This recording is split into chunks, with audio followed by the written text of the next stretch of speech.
Beasley Media Group Station, live from the Comcast Business Studios. 97.5, The Fanatic. John Kincade, Andrew Salciunas. This is Kincade and Salciunas. 97.5 The Fanatic and 97.5thefanatic.com. Well, it would have been nice if we could have just come in here on this Payday Fanatic Friday in a tremendous mood because of what the Eagles did. But, of course, the Phillies decided to sleepwalk through another baseball game. So we have the good with the Eagles, the bad with the Phillies, and a lot of fun on a Fanatic Friday ahead of you today on Kincade and Salciunas, 97.5 The Fanatic. This is Kincade and Salciunas.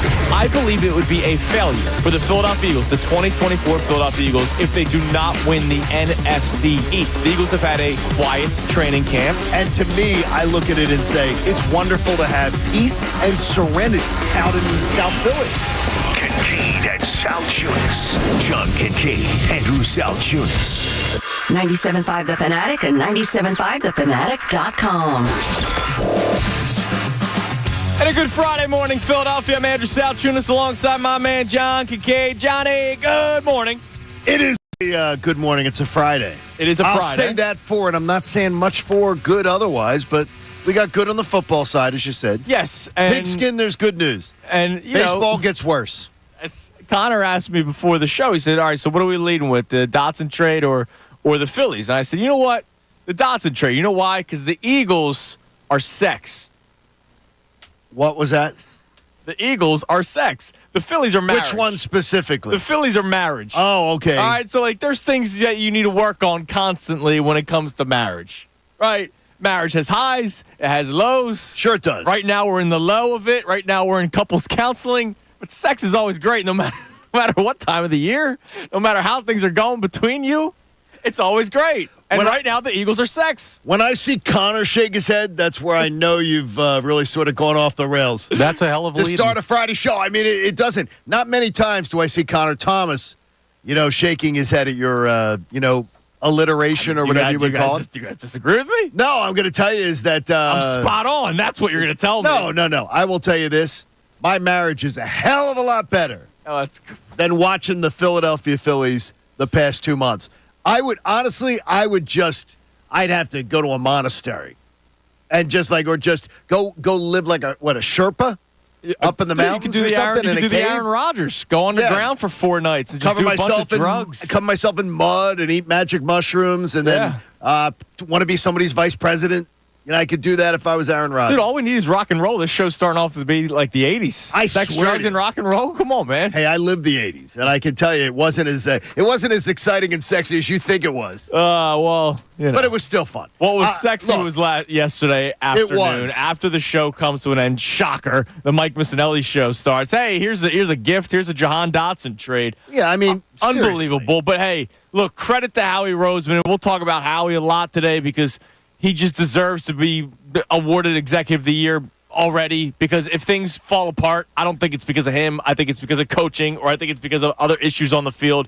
The trade for Jahan Dotson, the Eagles send 3 draft picks, a 3rd-round draft pick, and 2 7th-round picks. So who cares? Exactly. I don't want to totally poo-poo the 7th-round pick. No, who cares? But really, you trade a 3rd-round pick, in my opinion, for a guy who's still under contract for 2 seasons, this year and 2025, and then they have the club option in 2026. And if this guy comes anywhere close to where he was coming out of college, what the expectations were, and by the way, he's not a top receiver. He's not the number 1 receiver or the number 2 receiver. He is the 3rd receiver. But, man, you could make the case the 5th option on this team, because you have to add Dallas Goedert and Saquon Barkley into the mix. He may be wide receiver 3, but ultimately he's probably option number 5. Imagine trying to defend this team. Here's one of the great things about it, too, is that honestly, and I saw quite a few of the Eagles analysts point this out, they traded the 3rd-round pick that they had traded their 4th-round pick for. Oh, wow. Okay. Like they traded a 4th-round pick to get a 3rd next year. So it was pointed out, they traded for Dotson. Really, it's as if they drafted him with a 4th-round pick. Right. And they traded 2 7th-rounders. Howie Roseman's, I don't know. Honestly, we talk about it all the time. I don't know why people deal with him. But to find a talent like Dotson, who still has absolute upside. Yes. We don't know what he is. We know that he's really good. We know that he's a very good, a good player. We know he's a good player. We know he's not a very good player. We know he's a good player. In this offense, with these other guys getting all this attention, what can this young man be? I mean, we'll find out later on when Bram Weinstein joins us, the voice of the Commanders. But I would tend to believe he's going to get space and freedom that he's never had before. Exactly, because he's now the fifth option. And hell, I could say sixth, depending on the – let's say Jalen Hurts is running for 80 yards in a game. You have to defend Hurts and his legs, A.J. Brown, Devontae Smith, Dallas Goedert, Saquon Barkley, and then Jahan Dotson, who's a former high draft pick. And I know his numbers don't look explosive, but with the Commanders and the quarterbacks, I mean, they've had Taylor Heineke, who's Sam Howell. Well, right? Sam Howell tore us apart. Yeah, he did. Both games last year. But in 2 seasons, he's totaled so far over 1,000 yards receiving, a little over 500 yards both years, and 11 touchdowns. He had 7 touchdowns his rookie season, 4 last year, and now he's going to be a part of a team where he's not going to be a top option, so I imagine he's going to have opportunities. May I give you something that will make you and Connor smile big time? Yes, please. Third wide receivers. If you want to go down the rabbit hole today of the third option in the passing game from the wide receiver position, and you want to check out what Kellen Moore does for them, he makes them stars. He makes them stars. Interesting. He gets them paid. So he gets them. He gets guys paid. He gets guys opportunities. There's always we've said it all along. Some of our guests did. I always believed it. I know you were in the camp too. I did not think the third wide receiver was on the roster. I did not think I thought the third wide receiver was going to be a cut. To be a cut from some team, and it was going to be some veteran. We joked about the whole Julio Jones thing. Going out to the old folks' home and getting Julio again. Right. The idea that, though, was I thought, okay, it's going to be somebody of that ilk, not that old, but somebody who's cut from another team. No, he gets a guy on a rookie contract. He gets a guy with 3 years of time remaining. Yes. 2. And upside. Yeah, it's upside. I forgot he only, by the way, that rookie year where he had 523 yards receiving and 7 touchdowns, he only played in 12 games that year. That's the truth, right. He was hurt. Like, he missed time, and he still put up those numbers as a rookie, and now he's coming in here as the third wide receiver. Yeah, but here's the deal, too, that I think that can't get lost. We're talking about it as the third wide receiver. I immediately heard the news, got off the golf course, and I'm listening last night to, the Birds Insider Report. It was awesome. Brendan Gunn was in, hanging out with Andrew DiCecco. And immediately what I thought is, if something ever happened to one of our top 2 wide receivers, they twist an ankle, you have just gotten arguably the best insurance policy in the NFL. Absolutely. To step in and be one of those. Yeah, who was available. Yeah, exactly. I mean, that's a great point. And I know that's been one of your biggest concerns, wide receiver depth, and now all of a sudden you do have that. So it's all good. Here's the deal. And phone line, will always be open. Text line will be open, 610-632-0975. If you just want to call in or text in and gush about this Eagles offense, celebrate Howie Roseman, go for it. Because today is a day of celebration when it comes to the Eagles. Trust me, we'll get to the Phillies momentarily. But I do also want to bring this up as another talking point. You've heard me say this numerous times. The second the Eagles signed Saquon Barkley, no excuses for Jalen Hurts. You're right. None. Yeah. You now add Jahan Dotson. I will once again say no excuses for Jalen Hurts. They've done every single thing to put him on the best stage to go on out and kick some ass. Right. And I believe he's going to. I believe this secures that opinion even more. But you're absolutely correct. This was a year where you're expecting him to take that. I'm expecting to see a huge jump. Yeah, you have in his performance, and this just cements it. Yeah, I mean, look, he's got a billion weapons. There are quarterbacks across the NFL that are jealous of him today. Sure they are. Right? The moment that news drops yesterday, they're going, "Are you kidding me? I would love to be playing for the Philadelphia Eagles and having all those weapons to throw to." There's no excuses for the guy this season, but I want to do this. I want to ask you, we talked about the floors and the ceilings a lot. Yeah. What is the floor for this Eagles offense? What is the floor? We always talk about how, this offense could score 30 points a game. What's the floor? Because here's the deal. We are still being told to be patient by certain members of this station. Yes, it is. And that Andrew DiCecco continues to double down. Heard him last night with Brendan Gunn. And by the way, Gunn, and you guys make sure you bring this up next week, okay, Connor, when he's in your seat in there. In fact, put some fart spray on that seat or something. Because I want Gunn having it. I want Gunn. Well, you can't smell it. It won't bother you. Gunn literally last night went right over to Camp DiCecco. I want him to get like the camp shirt with Camp DiCecco on it. Yeah. And I want him to like get his juice box and everything with they had Jahan Dotson. Well, we still need to have patience. We still need to give these guys time to come together. No, my first thought is going to lose my mind. Right, I get it. Jahan Dotson, maybe be patient with him because he's got to learn the playbook in 2 weeks. Right? Yes. It's 2 weeks from kickoff. Correct. Happy holiday. We're 2 weeks away. We're less than 2 weeks away from the start of the NFL. 2 weeks I can't from believe tonight. it. But yeah, Jahan Dotson's got to learn the playbook a little bit. Okay, he's your sixth option, depending on how Jalen's legs are doing that game. If my sixth option needs a little bit of a learning curve, all right, that's fine. The other guys, there's no excuses. And, oh, by the way, if you're telling me be patient, like, hey, don't expect them to score 35 points in week one. Okay, fine. I expect them to score, 24? No, I want more than that. 27? No. That Green Bay defense is not good. Like, if they go out in the first half and score 3 points, I'm going to be pissed off. And nobody can tell me be patient. No, none of this be patient garbage. You're playing Green Bay week one. 2 weeks from tonight, you're playing the Green Bay Packers. Their defense is not stout. 2 weeks from today. Isn't that awesome? That's unbelievable. You're already wearing the hoodie, too, which is great. I love seeing that this morning. I am wearing the hoodie. That put a smile on my face because I am a little pissed this morning. That put a smile on my face seeing you in the Eagles green, seeing it ready to go because there's no patience. It should be a 31 or above in 2 weeks. 31 or above. I don't want to hear about anything else. Big statement, man.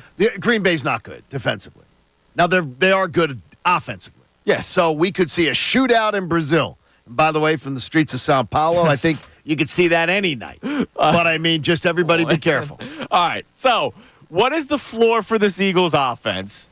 Jalen Hurts, no excuses. And if you think you have an excuse for the guy, don't even bother coming to the table with it. Like, today is the day. There's no excuses for the guy. He's got every weapon in front of him, and he's like the offensive line is still good. Like, there's no excuses for Jalen Hurts. And this isn't me, like, bad-mouthing the guy. Okay. The thing is, though, here, I'm just going to take it from a listener standpoint. If a listener hears you say that, they're right now, shaving for work or listening in their car, and they're going, what the hell is Salciunas talking about? Who's making excuses for Jalen Hurts? Everybody. No, I mean, we've seen it before. Yes. We've seen it before. I will tell you, I'm in the camp that I believe Jalen Hurts gets treated is the biggest, star position in this city that gets treated with the most grace that I've ever seen. And look, we've talked about this. Maybe that is a good thing. I don't know what the data is. Look, he's been to the playoffs 3 straight years as a starter. So maybe it is better than constantly getting booed or constantly getting ripped or people calling into the station like they did about Donovan McNabb when the guy would throw for 4 touchdown passes, but he missed a 5th. And so Donovan McNabb would get ripped, right? Like, maybe it's a good thing that Jalen Hurts is kind of handled with kids' gloves. Jalen Hurts has done enough to get a level of, I think, a wide berth. Because to me, look, going to the playoffs 3 years in a row, and some people will discount the first year, and I understand why you do with the COVID year and all that garbage. But the idea that Jalen Hurts is, to me, it's that I'm still drunk on that Super Bowl, and I know that there is that is there, that he can play that game. Yes. He can play that game. He can play the season, and I think he's going to play that season again. So I think even though you're just being devil's advocate, I think people can still hear you and go, "What the hell's he talking about? Who's making excuses for Jalen Hurts?" We did hear a lot of them. We heard them a lot. We saw a lot on social media. We did. And man, they better be coming out the gate ready to go. Absolutely. So we'd love to hear from you. Celebrate the Eagles trade for Jahan Dotson. And what is the floor for this Eagles offense? We'll expand on that a little bit between us as a show, but we'd love to get your answers as well. You can text in. You can call in at 610-632-0975. Now, you said you came into work a little pissed off today. Did that have anything to do with our Philadelphia Phillies? Yeah. And I'm just going to try to pace myself. Every single thing that I will bang the drum on about this team, and I will constantly be told, God, relax. It's not that big a deal. It's just a little stretch. This is baseball. This is what happens. You heard it last night, and some of you will be pissed that you had to listen to that broadcast. Who worked? I still do not know who worked with John Smoltz last night. I don't know his name. I saw it tweeted out that it's Jason Benetti, right? Okay, by the way, he was terrible. That was a terrible broadcast last night. He may have had a bad night. If it is Jason Benetti, I've heard great things about him. That was a constant just in a 3-2 ball game. It's like, speak up, dude! Speak up! Bring a level of energy to the table. And look, John Smoltz, hey Smoltz, you know I love you. Good dude. Just breathe. When Andrew speaks, I try not to speak. You guys don't have to fill every second of every game with that. So that was driving me nuts to begin with. But then, every single thing that I can't stand about the Phillies was on display last night. Rob Thompson, again, who people like our own, Dylan McTrollan, will constantly just double down on, can't blame Thompson, can't blame him. The stupidity. What the freak? Why does Alec Boehm need a day off? Why does a 28-year-old in his athletic prime need a day off for? And then you put Weston Wilson at third base? Are you freaking kidding me? He couldn't field the baseball there. He didn't even know what to do. Well, he did play third base in the minors. Well, you know what, though? That's why he's never been a major league player. Yeah, I'm just saying. It's not like they didn't put him at some new You don't position. do that. It is a big game. He says one thing and he does another. He says these games are important. We need to worry about these big games. The base running, again. They have no idea what to do in a rundown. This is the third time in 2 weeks that they don't know how to execute a simple rundown. I bet your Sunday beer league team, not beer league. Hey, we're not beer league. Don't disrespect us. Or I bet you Mike Missanelli's baseball team knows how to execute a rundown better than that. That's just ridiculous. And to me, again, a listless, lifeless lineup 3 hits of multimillionaires at the top of the lineup doing freaking nothing. Yeah, and it's just got me. And it's got me on edge. This was my biggest beef. I won't pop off the way you did, but I appreciate it. Your face is no longer red now that I'm talking and you're breathing a little bit. His face was red. It was kind of scary. What happened in Game 2? The Arcia stare down. Yep. And a nice come from behind win. Was it electric? No, but it was baseball. They got runners on base. The sac fly by Bryson Stott. They got the runner over to third base. Brandon Marsh with the sac fly to give them the win, ultimately the winning run. And then, of course, I know it was dicey at the end, but they got out of it with the ground ball to Bryce Harper. How many times have we said, oh, that could be the moment? The Kyle Schwarber grand slam was going to be the moment. The Brandon Marsh catch with the sun in his eyes in Seattle was going to be the moment. Winning 4 straight games, 1 against the Marlins, 3 against the Nationals, was going to be the moment. Every time you think there was going to be some sort of moment that would change the tide, that would uplift this team, they come out the next game lifeless. And last night is a prime example. You had an opportunity to build off of a nice come-from-behind win against the Braves in Game 2 and, have a little jolt of energy because their player stared down your best player who is struggling right now, clearly. Struggling. And you come out with 3 hits. Now, I don't think they're going up to the plate like Eeyore, but that's how they're looking. The approaches are horrible. I tweeted it out. I'm surprised you didn't bring it up. 7-pitch 6th inning. Oh, I know. Like, it looks like they're answered you last night. I saw it, but it looks like they're just kind of going out there. And, hey, let's go play some baseball How today. do you like the approach at the plate? That one was not a good inning. How do you when national analysts are doing the games and telling you, wow. Well, you gave the guy an extra inning. Correct. And you gave the guy an extra inning. And they don't work counts.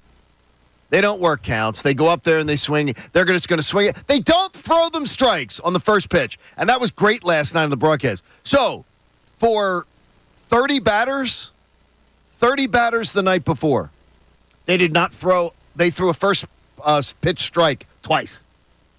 And they probably swung at in the zone. In the zone. There were foul balls. Yeah. But they threw it in the zone twice. Teams have written the book on this team, and they're cooperating with the game plan. Yeah, and look, coming out asleep That's after incredible. what could have been so the listless. moment that jolted them again. Like the 5th moment in the last month. And they do that, man. It's terrible. It's disheartening. So we'll get your reaction on this coming up next. You can text in, you can call in 610-632-0975. And not to, be even more of a Debbie Downer, we'll look ahead at the schedule for the Phillies. It's not going to get much easier. Thank God we got the Eagles. It's Kincade and Salciunas, 97.5, The Fanatic. Fanatic Sports Update. Eagles.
Kincade Salciunas on this payday Fanatic Friday. Oh, it is, isn't it? And it's getaway day for John Kincade as he heads on vacation next week. I hope you enjoy yourself, my Thank brother. you, buddy. By the way, coming up at 8 a.m., our next online ticket raid for FanFest, which is coming your way Saturday, September 28th at Xfinity Live. So for you early morning birds out there that are listening right now, 8 o'clock, set an alarm. Obviously, I'll remind everybody in about an hour or so, but 8 a.m., 975thefanatic.com for your chance to get some FanFest tickets, biggest party of the year. Of course, our website, 975thefanatic.com, has all of the information. All right, so real quick, before we get back to our Eagles and Phillies discussions, and we get to some texts and we get to some calls, I got a response from a guy, Eric in Westchester, on Twitter. Gotta love it seeing the borough, Eric. And, well, he's your, don't know him. you know the whole term love thy neighbor? Yeah. You caught heat in it, too.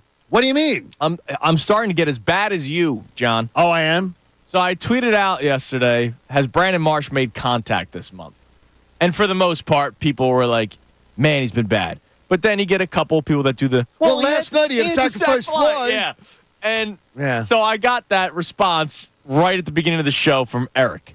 He had a pinch hit sac fly that won the game on Wednesday.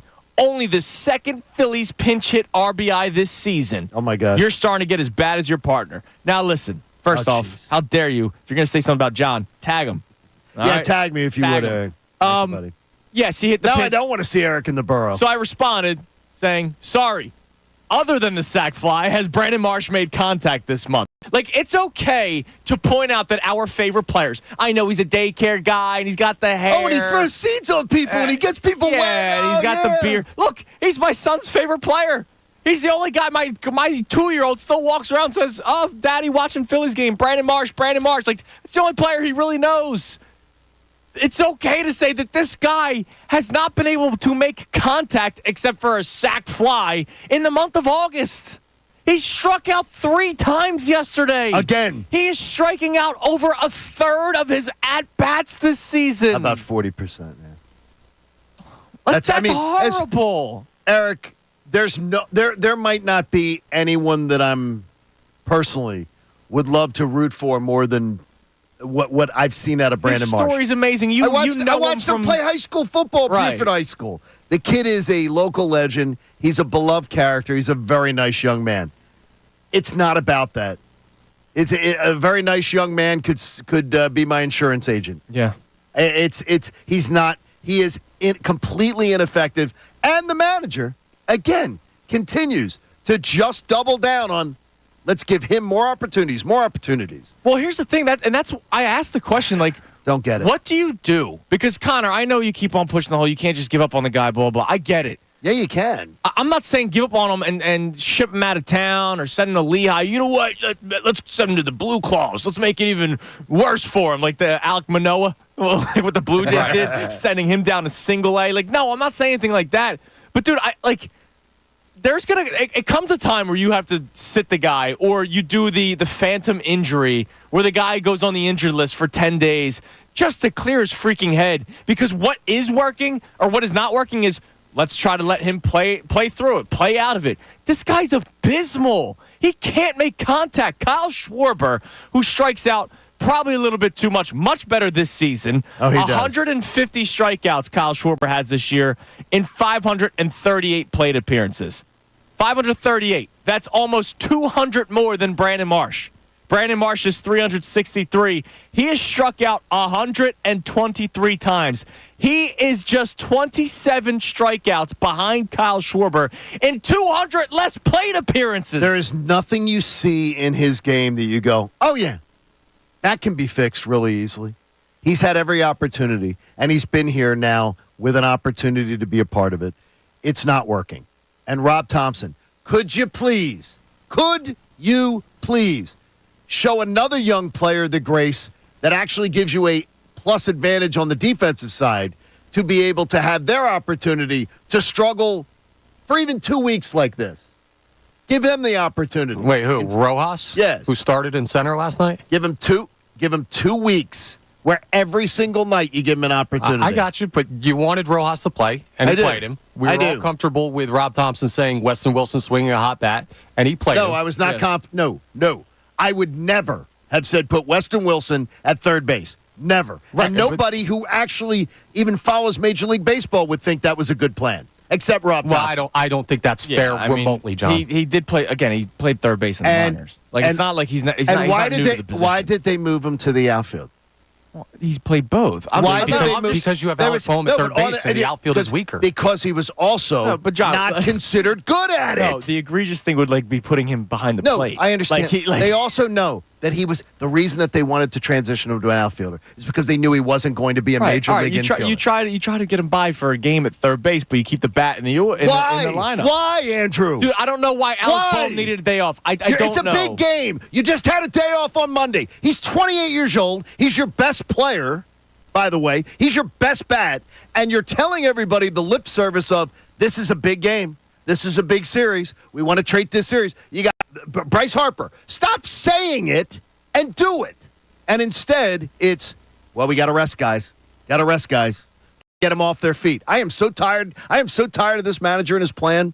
I can't stand it. Well, they have a lot of games coming up, John. Oh, yeah. They don't have a day and you know off. You know what? They don't have a day off until Monday the 2nd. It's unbelievable. September. It truly is. But real quick, looking at the schedule, I hate to say it, 3 against the Royals in Kansas City, who are a playoff team. Yep.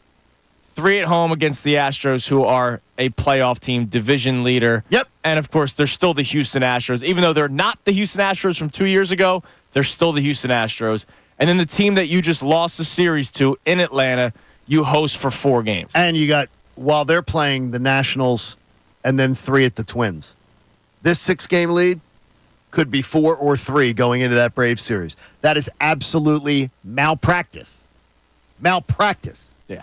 On the leadership of this club. Well, terrible. Hang on. We went into the series in Atlanta saying they needed to find one. We did say that. Oh, right? no, absolutely. That was the minimum. That was the bar. Right, and they found the minimum. So it's not ideal. Yeah, but why is it always? Why are we doing at that? least they got the minimum. At least they went 500 on the West Coast trip. At least they should be one of the best teams in baseball all the time. Right? Look, I get it. They're not going to play 700 baseball every single month. But I'm tired of this. It's like, at least they got the minimum. No, you're right. But then set a higher minimum. Like, I'm going to hold you guys to what you say. And I'm not going to tell you the Phillies are playing great baseball right now. But I'm glad you're not. But if we're going to say, going into a series, if they win one game, that's the minimum that's acceptable. And they win one game. We have to acknowledge that they're accomplishing the minimum over the next 10 games, 6 wins. They're better than the Royals. They're better than the Braves.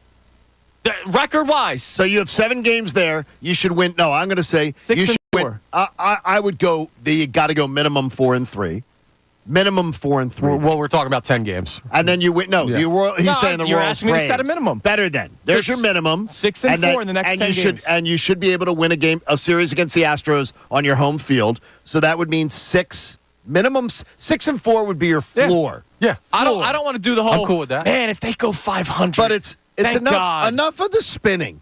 Enough of the spinning of an expectation of a team with a top 4 payroll, a team with this many superstars, a team that has been struggling for 9 weeks. Let's stop lowering the bar and being like, it'll be fine. It's going to be okay. But it's not going to be a problem. Listen, I'm not spinning anything. I'm telling you what you guys verbatim said. And I am comfortable with 6 out of the next 10 games being expected to be wins. But if we're going to set that... Did I say I wanted them to win 1 game against the Braves?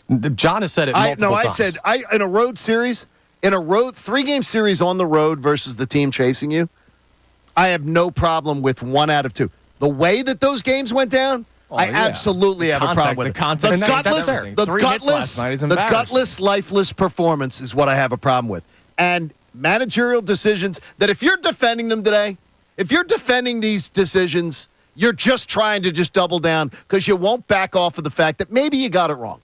Maybe you got it wrong on what this man's doing. What did we get wrong? That Rob Thompson's a good manager? No, that strategy-wise, this guy is doing things that is confounding. Even his own Phillies broadcasters are confounded by some of the stuff that's going on. That it doesn't make sense.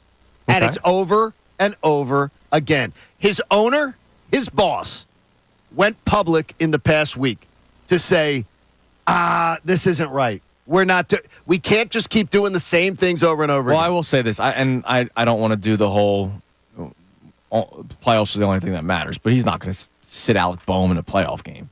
Okay, but why you cannot tell me this is important. This is important. That last weekend it's important to keep the momentum going before the game on Sunday. Important to keep the momentum going, and you sit 3 starters. Right. Now, I understand the JT thing completely because I don't want JT's knee blowing out No, you where he's not there. Yeah, he's the guy you got to take care of the most. I don't understand. Alec Boehm's 28. Yeah. No, I mean, look, I hear you, Johnny. I mean, it's horrible. and he'll be back in the lineup tonight. Okay. Yeah, he should be. So he had to have the night off last night. He's 20-8 against the Atlanta Braves, and he had off on Monday in a day off. And this is a big series. And he tells us they do a great job of talking. They don't do a great job of actually then putting what they say into action and doing it. And the approach at the plate is atrocious. Oh, it's bad. Again, it was another bad night for the Phillies Smoltz. offense, and that's why they only had 3 hits yesterday. Smoltz said it last night.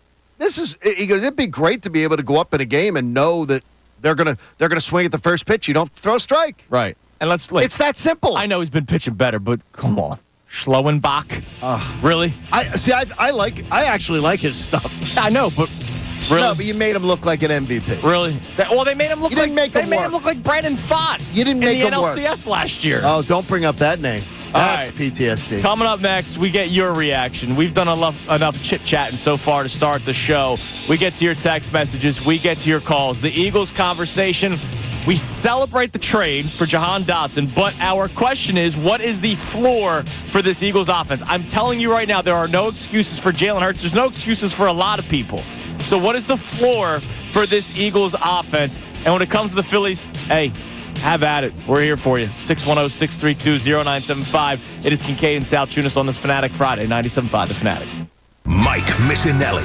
Whether they were lucky to be 10-1 or not, they were 10-1.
On this payday Fanatic Friday. That's exactly the hoodie I was looking for, by the way. That kind of hoodie is exactly I want, like one or two more of those. Yeah. I found a Phillies one. I did get a Phillies one. My friends at Rally House. Rally House is always a good spot for it. I got a Phillies one in like the maroon with the 80s logo. Yeah. I remember So I got this at Peddler's Village like years ago. Cooper wasn't even born yet. That is a crime on my part that I have never done it.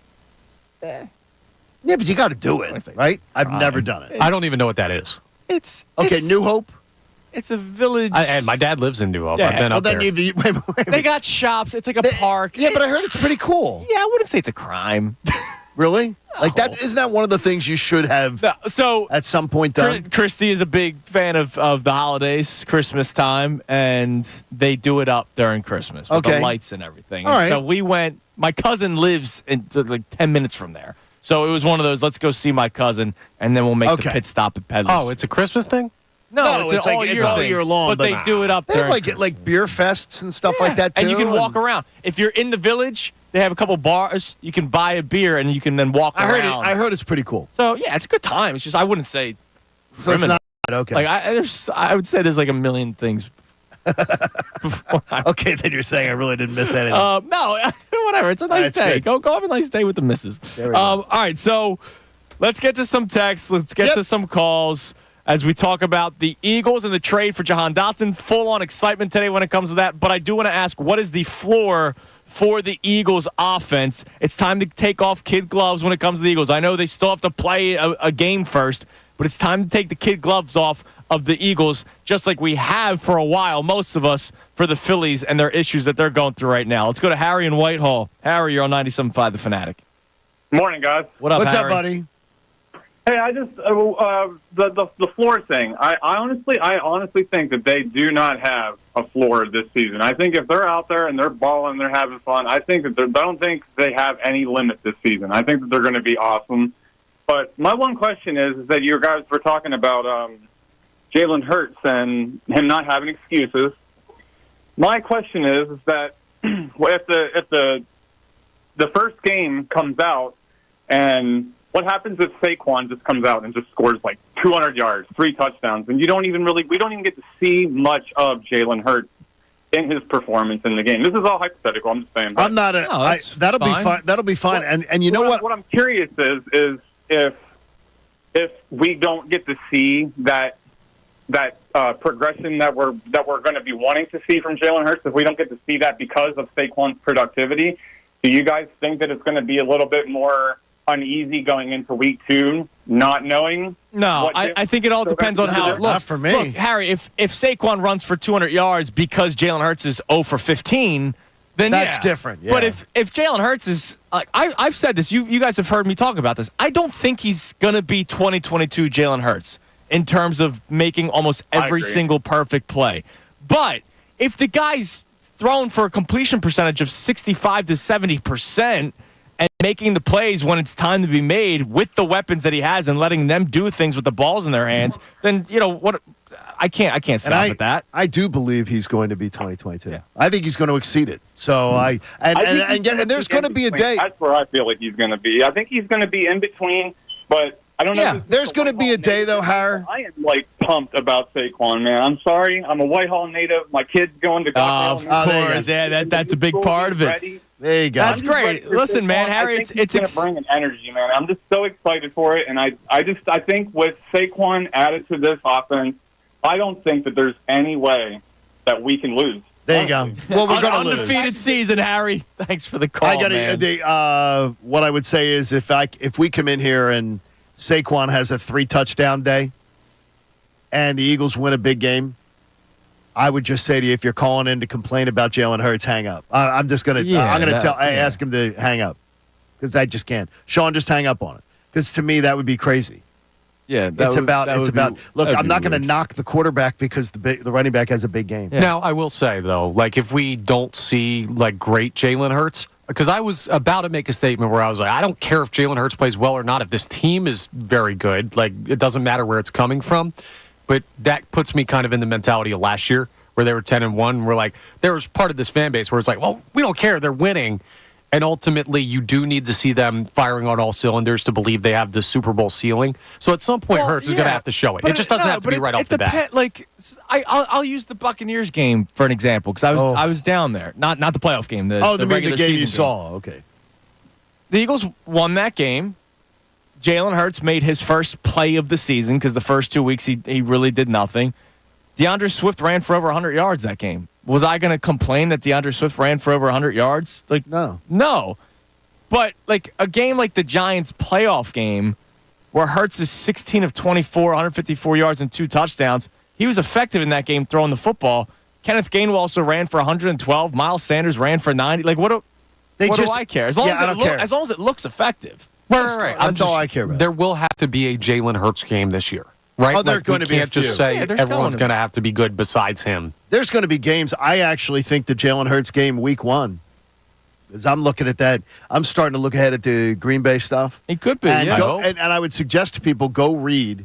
I have a thing called, I've said it before to you, I use a thing called Flipboard. Okay. And so what I do is I will type in all the Eagles' opponents, and then you can just have it just mines articles for those teams. So you can put in Green Bay Packers, and you can read anything you want to, and then just delete it after they play them.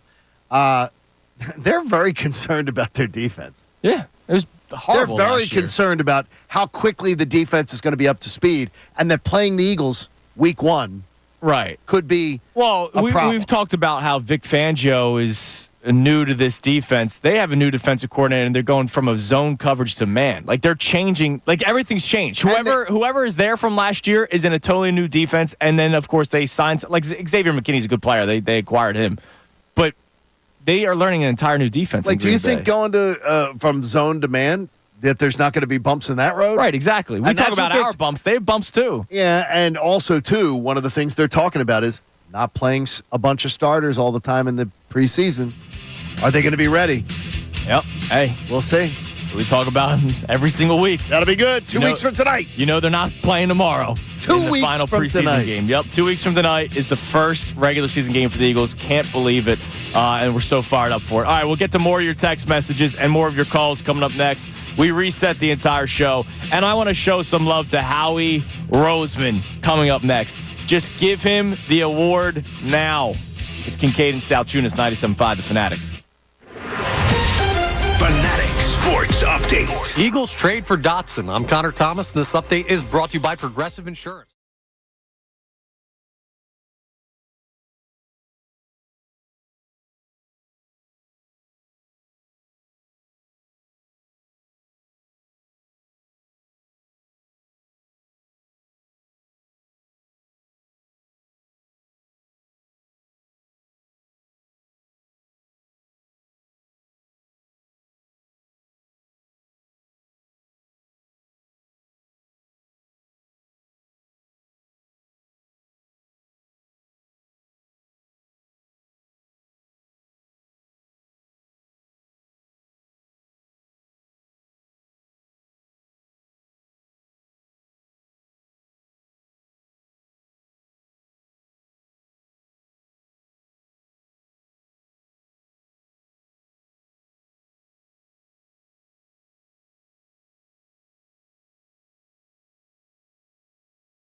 Not necessarily a beautiful day when it comes to the Phillies, which we are talking about today, but a beautiful day to be an Eagles fan.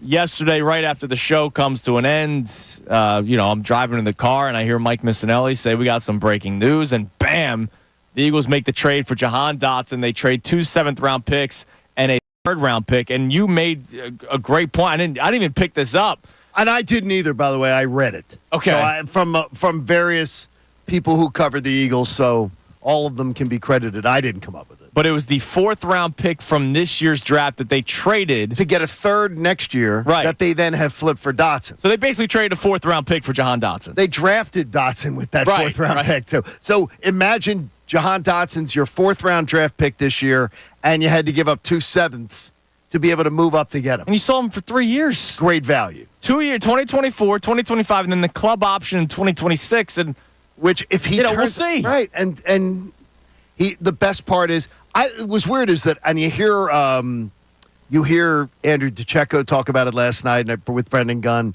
on the Birds Insider, and I'm hearing them talk about it, and immediately all I can think of is the disaster scenario. I'm the save for a rainy day guy, worry about every possibility. I look at it as Jahan Dotson is the best insurance policy I think Howie Roseman could have gotten. Yeah, because if A.J. Brown misses 2 or 3 weeks, exactly, you still have Devontae Smith, top 10 arguably top 10 wide receiver, maybe top 15. He might get more recognition this year. We'll see, right? And then you have Jahan Dotson, who was a number 2 on his team, by the way, with Terry McLaurin. He was the number 2 wide receiver on that team. And I mentioned it, his rookie season, he had some incredible numbers, and he missed 5 games because of injury. So, I mean, he really is. He's a fantastic talent. You know what's wild? What's that? A.J. Brown has the least draft pedigree of any of these 3 wide receivers. Yes. He's the only one that's not a first-round pick. It's amazing, isn't it?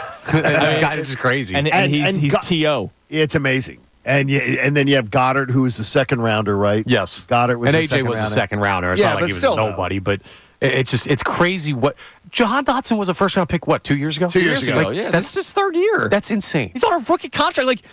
We've been talking about Howie Cap Wizard. This one was easy. I think we need to have a more sinister conversation about Howie Roseman. Okay, what's your theory? He is holding general managers against their will. There's no way that people are still willingly picking up This was a divisional trade by a team in Washington that's trying to rebuild, and you're trading a first-round pick from 2 years ago at a position of need with a young quarterback to say, to your division rival? I think that they may be kicking the can, saying that I don't understand it, though, with 2 years of control and a 3rd year potentially of control. Who are you getting in a 3rd round with that ceiling, though? We'll ask Bram Weinstein when he joins us during the 9 o'clock hour, the voice of the Commanders, to give us a little bit of a scouting report. I know Bram likes him.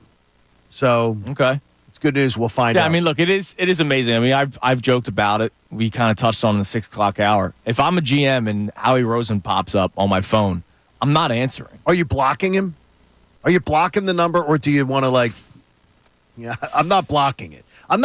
But I'm going in. I'll let it go to voicemail, and then hopefully he says something via voicemail, and then I can think things over before responding. And I'm going, hey, Howie, I know you're trying to screw me. We all know what the game is here. You're trying to make me look stupid. I'm not falling for it. Right. I mean, it's unbelievable. He just keeps on doing it. And I am happy that he is the general manager of the Philadelphia Eagles, and he should be rewarded the executive of the year right now. Because here's the deal. If the team flops, it's not because of him. There's way too much talent. If this flops, it's not because of him. It's because of coaching, or it's because Jalen Hurts can't throw a football anymore, or it's because Kellen Moore is this false messiah, or the defense is just still a little bit too young, and they give up a bunch of points, and they lose every game 42-39. What he is doing. He's fantastic. And what he has done over the course of 5 years now, it's unbelievable. This guy is unbelievable, and he keeps on getting it done. And every time you think, oh, man, that's a weak spot, he addresses it. Or every time you think, oh, man, that spot of the field is getting a little old, it's getting a little up there, he thinks down the road. Jason Kelce. Cam Jurgens wasn't the first future replacement of Jason Kelce. It was Landon Dickerson, and before that, it was Isaac Seumalo. He thinks about these things down the line, as good GMs should do. We've asked Adam Schefter numerous times, how come some teams don't follow his model? How come some teams, and Jeffrey Lurie deserves a lot of credit too, how come a lot of teams don't follow the model of Jeffrey Lurie of giving guys signing bonuses so that they can get more money up front and they stay under the cap? All these owners are billionaires. It's not like any of these owners are millionaires. They're all billionaires. They can afford it. There's a reason why they own football teams. And what Jeffrey Lurie does and what Howie Roseman does, I am amazed that more teams don't replicate it. Again, I think what it does is it takes you also strategically. And last night, I'm just looking at the schedule, and I'm thinking, how many defensive coordinators now are going to lose just a little extra sleep trying to scheme against this offense? Well, whoever's facing the Eagles, all those defensive coordinators lost a little sleep. Now, there's going to be some that I think are very much up for the challenge, and there's going to be others that are like, wow, the Eagles could put up a 40-burger on us. Yeah. And I certainly hope we see some of those. Absolutely. All right, we'll get back to some Phillies conversation as well. What do we have on the text line, Connor? We'll get to the phones as well. You can text the show. You can call the show 610-632-0975. And it is a Friday, so we will get to some questions out of the hat at some point during the show today. A lot in store for you. You mentioned Bram Weinstein is going to be joining us coming up at 9:05. Derek Gunn will be joining us at 9:30. So we got a busy 9 o'clock hour ahead. But a lot of time for you on the phone line and the text line, 610-632-0975. What do we got, Connor? Well, you caused a bit of a health hazard because one of our first texts this morning was saying Chunas comparing the Phillies and Eagles to marriage and sex almost made me choke on my breakfast. So outside of that, we've got a lot of stuff on the Phillies I thought it was a good point. and the Eagles. Yeah, it was great. But this is more of a Phillies reaction line on the text line this morning. Yep. So I'm sure it's all very positive. Trevor from Percy brings up something about resting guys. And he says, to John's point about resting players unnecessarily or when it doesn't make sense, why is Castellanos the only one immune to that treatment or doesn't need a day off no matter how good or bad he's playing at a given time? And that's something that I need to know. And John Middleton obviously is probably wired the same way. I need to know why my boss tells me to do something. I'm going to have a conversation and say, can you explain to me why we're doing this? I'll do it. Right. But you got to explain it to me. I have to know. I got to know the whys. I got to know. There's no rhyme or reason to his strategies. There's no rhyme or there's zero reason why Castellanos should play every day. I don't know that that's true because your outfield's really weak everywhere. Like if you have a guy that you can trust as a true you could argue that everybody else in the Philadelphia Phillies outfield right now is not a true major league player to some extent. Rojas has been in a really good stretch, but the start of the year we had questions. He got sent down. Brandon Marsh can't hit the broadside of the barn. Cal Stevenson's a quad A guy, maybe, probably more of a triple A guy. Weston Wilson's a quad A guy. Austin Hayes is on the injured list. You've been weak in the outfield all year. You almost need some stability, and Castellanos has to be that guy. Yeah, and I don't think this is a Rob Thompson thing. Like maybe Topper goes up to Nick every single day. Hey, you want to be in? You want to be out? I want to be in. Okay. Maybe he goes up to Alec Boehm. Hey, you want to be in? You want to be out? I could use a day off. Maybe Alec said I could use a day off. Or Rob says, hey, Alec, you're sitting tonight. Does Alec Boehm push back?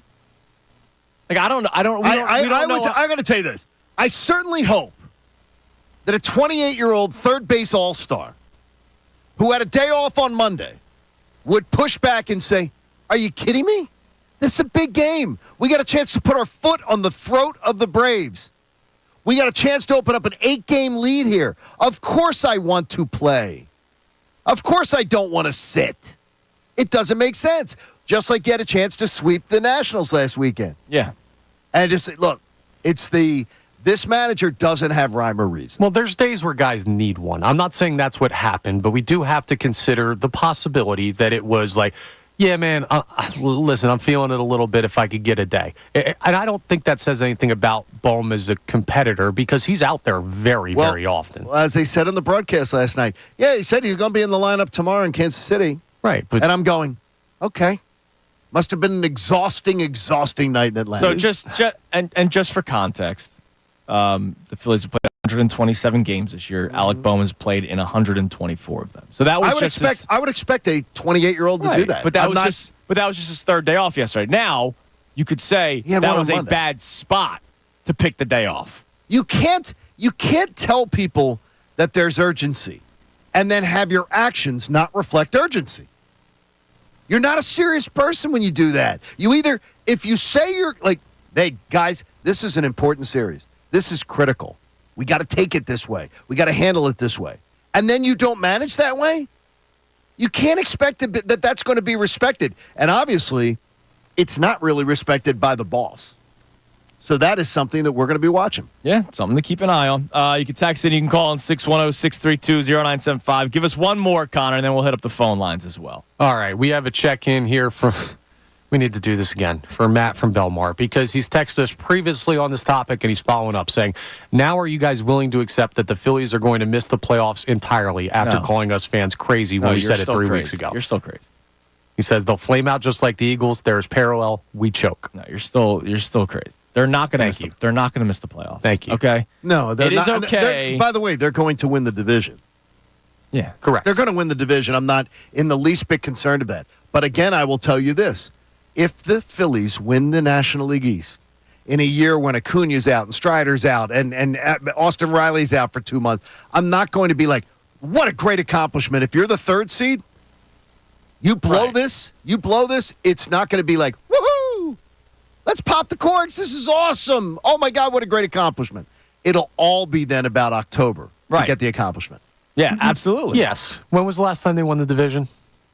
I don't care. Yeah, that's the thing, this year, Connor, winning this division, this is a donkey show, Connor, this division this year. This is a donkey show. Okay. You don't have anybody qualified to win the division except you, and you had a huge lead, and you've somehow let the also-rans somehow stick around this party. I got you. The NL Central is the donkey show. Are we looking at the Brewers any different because of that, or are we looking at them as a competitive, formidable team? Look, I think the Brewers are a competitive team. Well, their division stinks, dude. I absolutely think it's 100%. But again, you're talking about the fact is they're not playing 9 weeks of baseball. That looks like now we're into week 9. No, I know I'm not. But we're talking about the accomplishment of winning the division. Like whatever's in your division. Yeah, are they going to be the 2 seed? Are the Brewers going to be the 2 seed? Yeah, if they have the better record. If they have the better record, and we're playing in the wild card round after you had an 8-game lead on that team. I understand. It's a clown show. But, okay, so there's 2 ways to do this, guys, and I'm choosing one way, and you guys can choose to join me or not. But we can either spend the next month and a half freaking out about everything for a team that's still going to make the playoffs, or we can choose right now to say they're not playing good baseball. What can we salvage so that we don't go insane? Because at the end of the day, we're going to get to a red October, and we're going to get hyped up again. Well, and we're yeah, this team. You know what it's going to be like. Look, first off, we've already reached a point of insanity. Like, yeah, no, for sure. That's already happened. So, like, I don't think they're salvaging that. I think it's when Game 1 starts is when everybody just kind of wakes back up. I'm not talking about the players. I'm talking about the fans. And I remember it just like the wild card round, in 2022. The Phillies paid attendance was what? Probably 26,000 that year? Yeah. 27,000 that season? Yes. It was horrible. Packed house.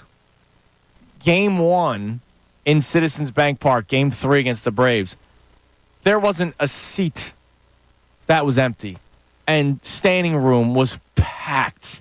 And people were fired up. So no matter how they get into the playoffs, come playoff time, the fans will be ready to go. Right. That's why I'm trying to keep some sanity about this so that we don't just drive ourselves insane for the next month. I read this. Tommy Reardon, I love you. I've been talking to you for a long time. This has reached a point of insanity tweet. And he tagged you in it as well. Okay. He said, revisionist history, but given the state of the outfield, would the Phils be in a better spot if Rhys was playing left?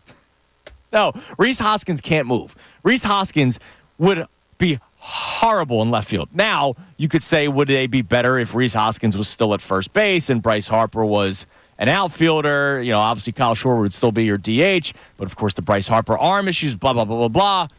Maybe you could make that case. You've talked about it in the past that Rob Thompson has said that he wished Rhys Hoskins was still on the team. He's on the record saying this lineup would have been better if he had Rhys at first base and Harper in right field. Right. Well, and then the only problem is where's Castellanos, where's Schwarber. Exactly. Like, you would have to mix and match the DH thing. But if we're saying, Tommy doesn't say just Hoskins on the team. He's saying Rhys Hoskins in left field. Like, that is reaching a level of insanity that I need to talk to Tommy to make sure everything's okay. Because Rhys Hoskins is, like, we thought he was bad at first base. All right? He's not playing. Oh, no. He's not playing left field. By the way, Bryce has not had a great year defensively at first base. He's an upgrade. He's still better than He's Rhys an Hoskins. upgrade from Rhys Hoskins. Much better. And that's scary. That's really scary to think. Let's go to Jay in West Philly. What's up, Jay? Good morning. What's going on? How you doing? What's going on, buddy? You talking about Jay? Oh, before I get to that, John, you going on vacation or you going away or you stay Yeah, here? I'm going to be down the Jersey Shore next week. Oh, all right. Because there's a place out here, a breakfast place. You keep talking about your marketplace. There's a place out Westchester that's good for you, two birds. But check that later. Oh, I know. No. I've been there. I've been there. That's really close to my house. I've been there, and it's really, really good stuff. All right, cool. Now, as far as Jalen Hurts, as you came up with, does he have any excuses? There's a lot of young quarterbacks that got the same amount of weapons he got. No, dude, come on, man. Jay? Come on now.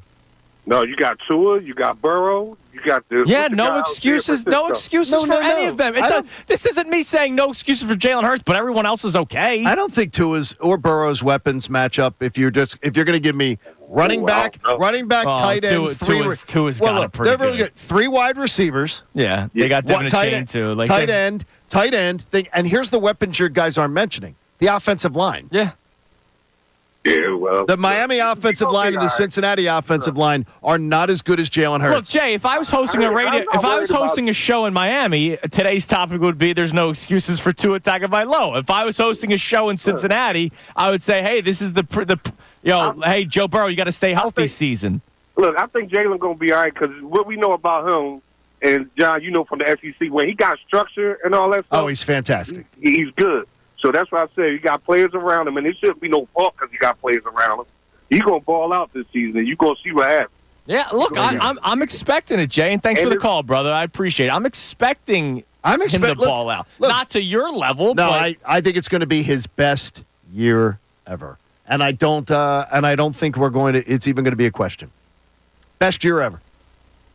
Jalen Hurts. I mean, that makes me smile. It makes me happy. Honestly, I have no qualm saying it. And I think it's going to be good. And by the way, I'm really glad I put that wager down before Jahan Dotson. Oh, yeah, because those odds on have changed a little bit. 459.5 points over for the Birds. Yeah, it's going to change a little bit. Yeah, that was good. And I just did that, and now that's fun. So I'll ask you, one of our topics today is what's the floor for the Eagles offense? And our first caller straight up said there is no floor. Well, that's crazy. There's got to be a floor because if they underperform in some area, you should be upset by it. So what is your floor for this Eagles offense? 460 points floor. Because you want your bet to hit. 500 points ceiling. And what would that average out to be? 500 would be huge. That would be the Colts, not the Colts team, the Broncos team that lost to the Seahawks in the Super Bowl. That Manning year where he threw like 50 touchdowns. Yeah. A 500-point year means you average 29.4 a game. I don't think they're going to do that, but I have said to you before, I believe it's going to be 28, which is why I placed that wager, which is 476. So I really do believe they're going to get 28 a game, but I think the floor is 460. Okay. And that's amazing. No, that's amazing. And that's going to be a great year. That's a credit to Howie Roseman. It's a credit to these players, right? I mean, they're the ones that are on the field. They're the ones that have worked on their craft and become the talented players that they become. But, man, seriously, you got probably, and you're going to hear from the analysts coming up at 8:10 today, you probably have the most explosive on-paper offense in the NFL heading into 2024. Because you mentioned it. You also have the offensive line. Like, if you look across the board, quarterback, receivers, tight end, running back, offensive line, the on-paper power rankings, the Eagles offense should be number one. That move yesterday surpasses the San Francisco 49ers for me. All right? We'll dive deeper into that coming up next as well. It is Kincade and Salciunas. You can text it. You can call in 610-632-0975. Also, we're going to put our Wall Street hats on. John wants to buy stock. I've had a good month with that, too. Hey, good for you. Hopefully you could do that for the Eagles as well with some of the younger players. We'll explain more coming up next. It's Kincade and Salciunas, 97.5 The Fanatic.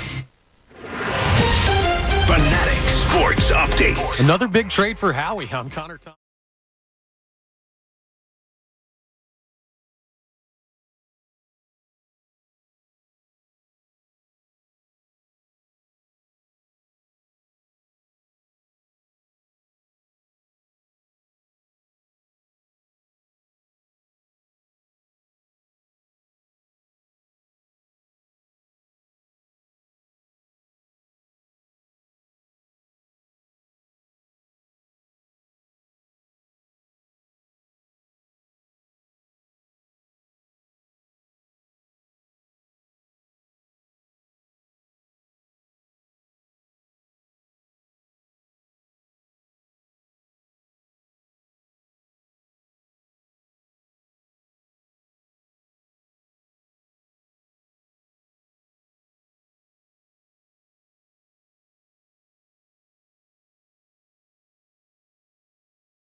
Kincade Salciunas, 97.5 The Fanatic.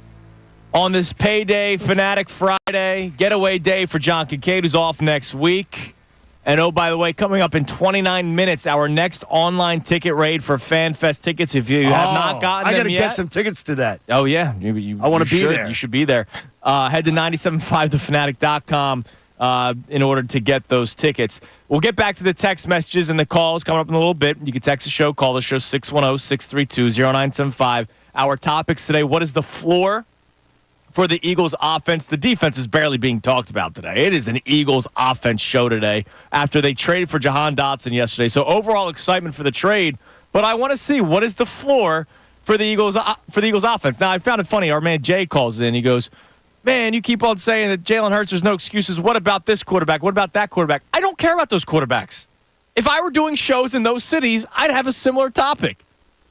I don't have to say, hey, Jalen Hurts versus Tua. No. Jalen Hurts needs to go out there and play closer, if not to the same level, if not more, like you have pointed out, than the way he did in 2022. I think you should. When he has all of these weapons and a new offensive coordinator. We all blame Brian Johnson and Nick Sirianni for the downfall of the offense last season, correct? We're all on the same page? All on the same page. Even though Jalen Hurts made some bad mistakes his own. No, all on the same page. But we're on the same page.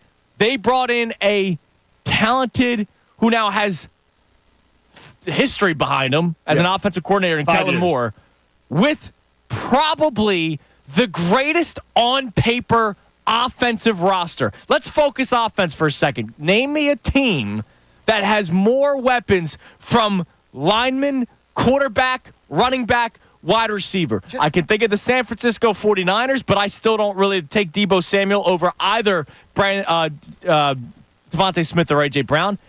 And then maybe Detroit. Because Detroit does have a good offensive line and their weapons. I still am going to say that it's the Eagles are the best. I mean, they have the best on paper. Again, it's on paper, but I think they have the best. And the one thing we got to think about, too, is when we're talking about 2022 Jalen Hurts, 2024 Jalen Hurts is going to have 2 more years of experience. That's true. Super Bowl experience. At that time, Devontae Smith was still emerging. Yeah. Now he's a veteran with a second contract. I mean, there's a lot of things to look at. Saquon Barkley is an upgrade over anything you've had at running back in the last 10 years. Yeah. I mean, he's an upgrade over anybody you've had. Yeah, and you have him for a couple of years. This isn't a 1 year. This isn't like I think it's going to be 2 Jay years. Ajayi. This isn't like Garrett Blunt. Yeah. The way it's structured, he'll be here 2 years. But, dude, I mean, like this on paper, I can make the case it's the most talented offense, and so that's why there are no excuses for Jalen Hurts. I think that's not a bad thing, by the way. Here's 2. Scotty says on DM that he says we love the underdog in this town, so people use it as a crutch to try to constantly make excuses for what don't set expectations too high. This city, whether anyone's willing to admit it or not, would rather be considered the team that is not expected to do something over being expected to be the team that is supposed to bring it all home. Nah, I want to be the top dog. No, I don't think this city, though, does. I want to be the top dog. Oh, no, I do. I do, too. But that's where you're getting now with, the Phillies are sliding, but all that matters is October. Right.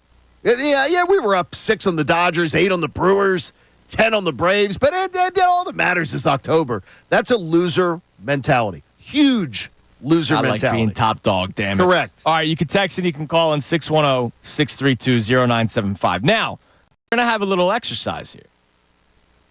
We're going to buy stock. Under the age of 26 or 25 or below, right? Yep. It's got to be, yes. And 3 Eagles, 25 or below. And they cannot be Jalen's. So you can't have Jalen Hurts, and you can't have Jalen Carter. I'm going to make a call. I think we might all have the same 3 guys. I don't know if that's true. I suspected that not one of us will have a name that 2 others don't have. Yep. Now, can I make another rule? What's that? Like, Devontae Smith is 25. Bro. Like, Devontae's, like... I already did my homework. No, I mean, it's 25 and below. I mean, you got to... Well, this is the rest. This is the rest of the career. Okay. You're buying stock. Now, there's... All right, well, that's an easy answer. Do you guys also have Devontae Smith? Absolutely. Devontae Smith is my cornerstone guy and one of my cornerstone 3. Okay. Now, big boy. I want to hear because I don't know that we're going to be on the same page here. Quinyon Mitchell. Absolutely. Quinyon's also on mine. Okay. That surprised me a little bit. And I think the third one might be the biggest no-brainer. The biggest no-brainer. Okay, this is interesting. Because did you not struggle with the... So, wait a minute. Remotely. Okay, wait. I'm struggling because I'm picking between two. Okay, but here's what I'm going to tell you is, Connor, when you made your 3 list, if you're saying the biggest no-brainer, did you put this person first? It wasn't? No, but I had to make sure he was under 26. I'm going to tell you that I thought Devontae Smith was the one I wondered if was going to make the list. Oh, really? Why? Yep.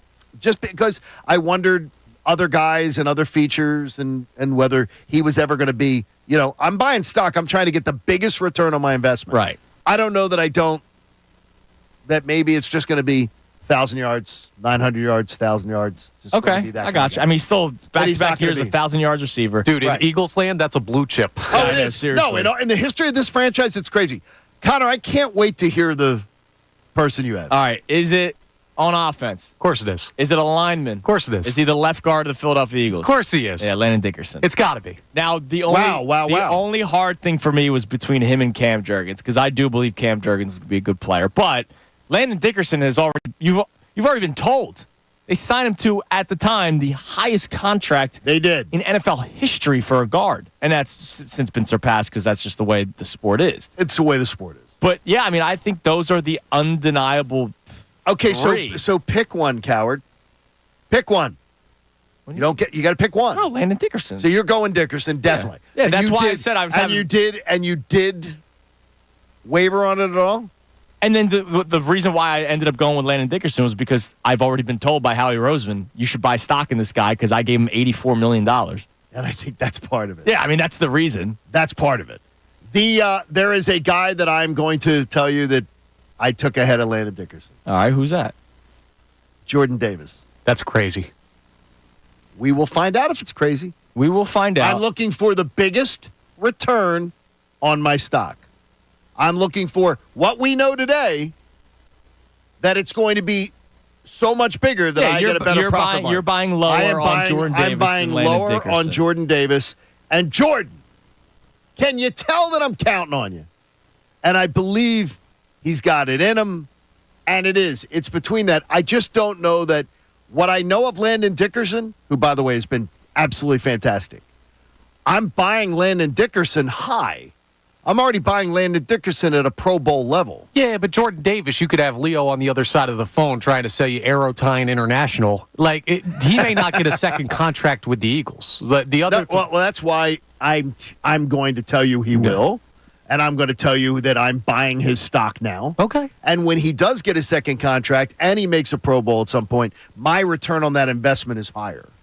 And that is why I went with it. And that's the thing that Devontae Smith helped me with, too. Right. Is because if you're buying a stock, you're buying Devontae Smith as a 1,000-yard receiver every year. I'm surprised none of us said Darian Kinnard. We're thinking about it. He's been the camp. Was in the mix? He's been the camp superstar this year. Was in the mix. Usually it's a wide receiver, but no, the offensive lineman, Darian Kinnard's been the camp superstar. Okay, now. Now, if I took those big names off the table, like Will Shipley was a name that I thought of, but I just don't know if he's going to end up ever being an every down back. Like, I just think he's going to be a nice rotational piece. Like, if you're buying stock and you're looking for the big return. Will Shipley, I don't know. Yeah. I don't like know. Mitchell makes sense because he's also a rookie, so you're getting him at a decent price. And I think that's the reason that Mitchell was my first. Yeah.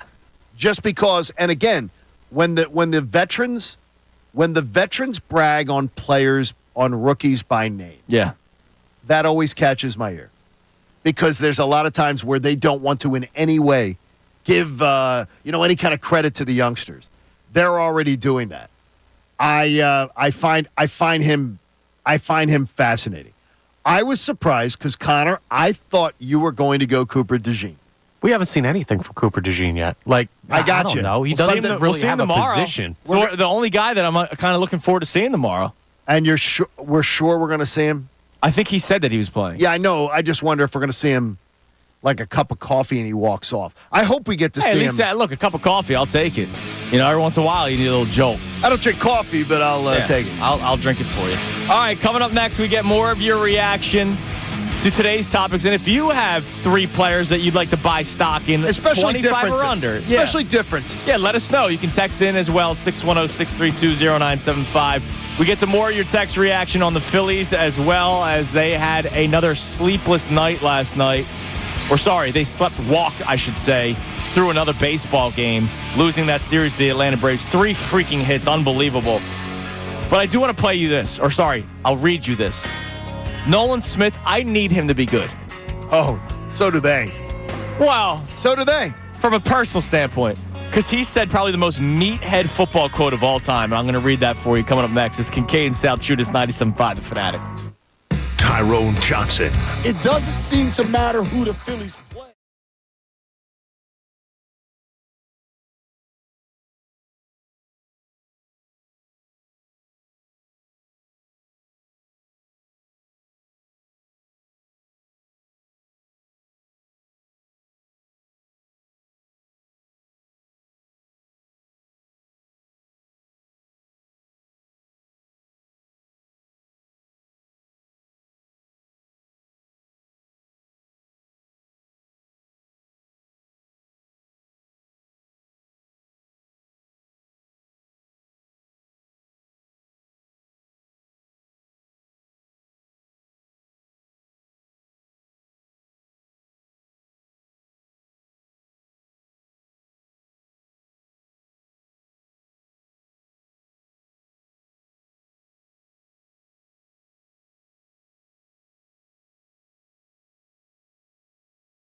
Kincade Salciunas, 97.5, The Fanatic.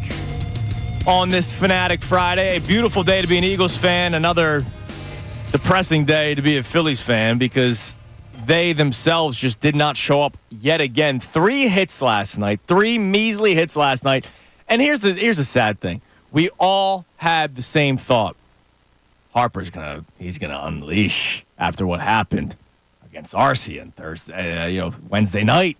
He's gonna go out there and he gets a hit early on. And you're like, all right, here we go. There was a moment last night that was the prime example of this guy's completely lost at the plate. And I texted you guys about it. And you know me, I'm not much of I don't text much at night. Like, it's my time, damn it. All right, Cooper's in bed. I'm sitting there, And God forbid you type on your phone. Yeah. I was surprised last night you were out there doing Dylan McTrolling with me. You were out there like trolling me. Yeah, you had the Twitter fingers a little bit. Which was good. Well, no, it wasn't trolling. It was real. I mean, it was real, though, too. 7 pitches in the 6th inning is embarrassing. Yeah, but there was a moment. Bryce Harper's third at-bat last night. I think it was his third at-bat. He got an 0-1 fastball, middle. I mean, this was a cookie. Down the pipe. Yep. Right down the middle of the plate. I would have preferred if he just got overpowered and missed. The problem is he fouled it off in a way where it was like weak contact, and that means there's a little hitch, something small. But that something small is not something that you work on in the cages. Like, he just needs to find it again. And we've seen it. That playoff game against the Cardinals, he was horrible in September. If you remember, in 2022, terrible. Yeah. He was horrible in September. He didn't do anything in the first game of that playoff series. Miles Michaelis floats a curveball. He hit it 75,000 feet to right field, and the rest is history. He needs that one swing. The problem is he got a chance. He had a pitch right down the plate, and he fouled it off weakly to the left side. I'm like, damn, dude, this guy is completely lost right now. You don't think something's going on? Like, physically? I don't think, no, because the swing was still strong. It's just... I don't think the swing's strong. His mechanics are off, and something's wrong. Something's wrong. Something is wrong. You're talking about a hitch. So to me, I'm wondering, when I would think a guy of his caliber, one of the greatest hitters of this generation, is struggling like this and looks really lame doing it, some nights terrible, that something might be physically ailing him or otherwise. Well, maybe. He had that fly ball, another pitch that normally he blasts, but it was like a weak, the pop out to Arcia. Oh my gosh, it was terrible. That pitch was right there. Yeah. He could have driven that that's usually driven to the gap. And he hit a pop-up to shortstop. I don't think he's hurt, though. I don't either. The thing with Bryce, like, remember when he was having, like, the back thing earlier in the season? The game against San Francisco, or the series against San Francisco, where they talked about him, like, looking like he tweaked something, going back to the dugout. Like, when he's feeling something, you could tell something's off with him. Like, he does move different. He's not swinging different. He's just off. And it happens to the best. And the tough thing for a guy like Bryce Harper, like, mentally put yourself in the place of Bryce Harper. Like, he should trust himself to a fault. Right. To just be like, my swing is incredible. One of the best on the planet. So I'm going to trust my process. And sometimes you just get caught in a bad habit. And it's so hard to mentally come out of it because you're like, I'm too good not to figure this out. And he's another guy, I think, like, remember how you were ripping Castellanos earlier this year because he doesn't look at film, and he said that's he says, no, it's not him. Now, that not him, he was a 300 hitter in Cincinnati, Detroit, and has since turned his season around. I don't know if he did anything different, but he has, right? Bryce Harper's a guy that doesn't take batting practice.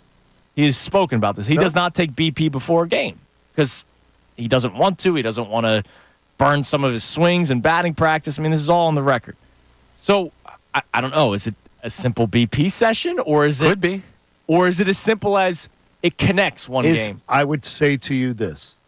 What did the boss, the guy who signs the $300 million paychecks, what did he say to the team? What did he say when he had a chance to speak publicly? When things are not going right and they're not working, you cannot just say, well, this is how we do things.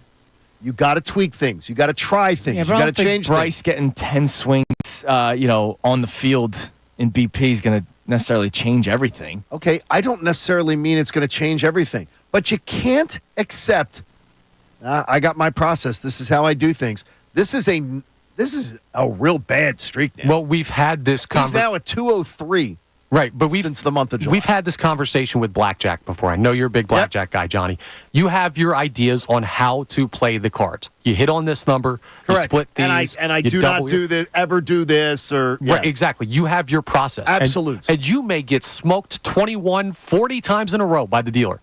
But the 41st hand, right, you're going to do the same thing because you trust that ultimately you're going to even out to the right spot. And Bryce Harper's has a Hall of Fame career. He's probably going to just keep on doing what he's been doing. Yeah, this is the randomness of it is the idea with the cards. Yeah. The randomness of the cards that it's going to work.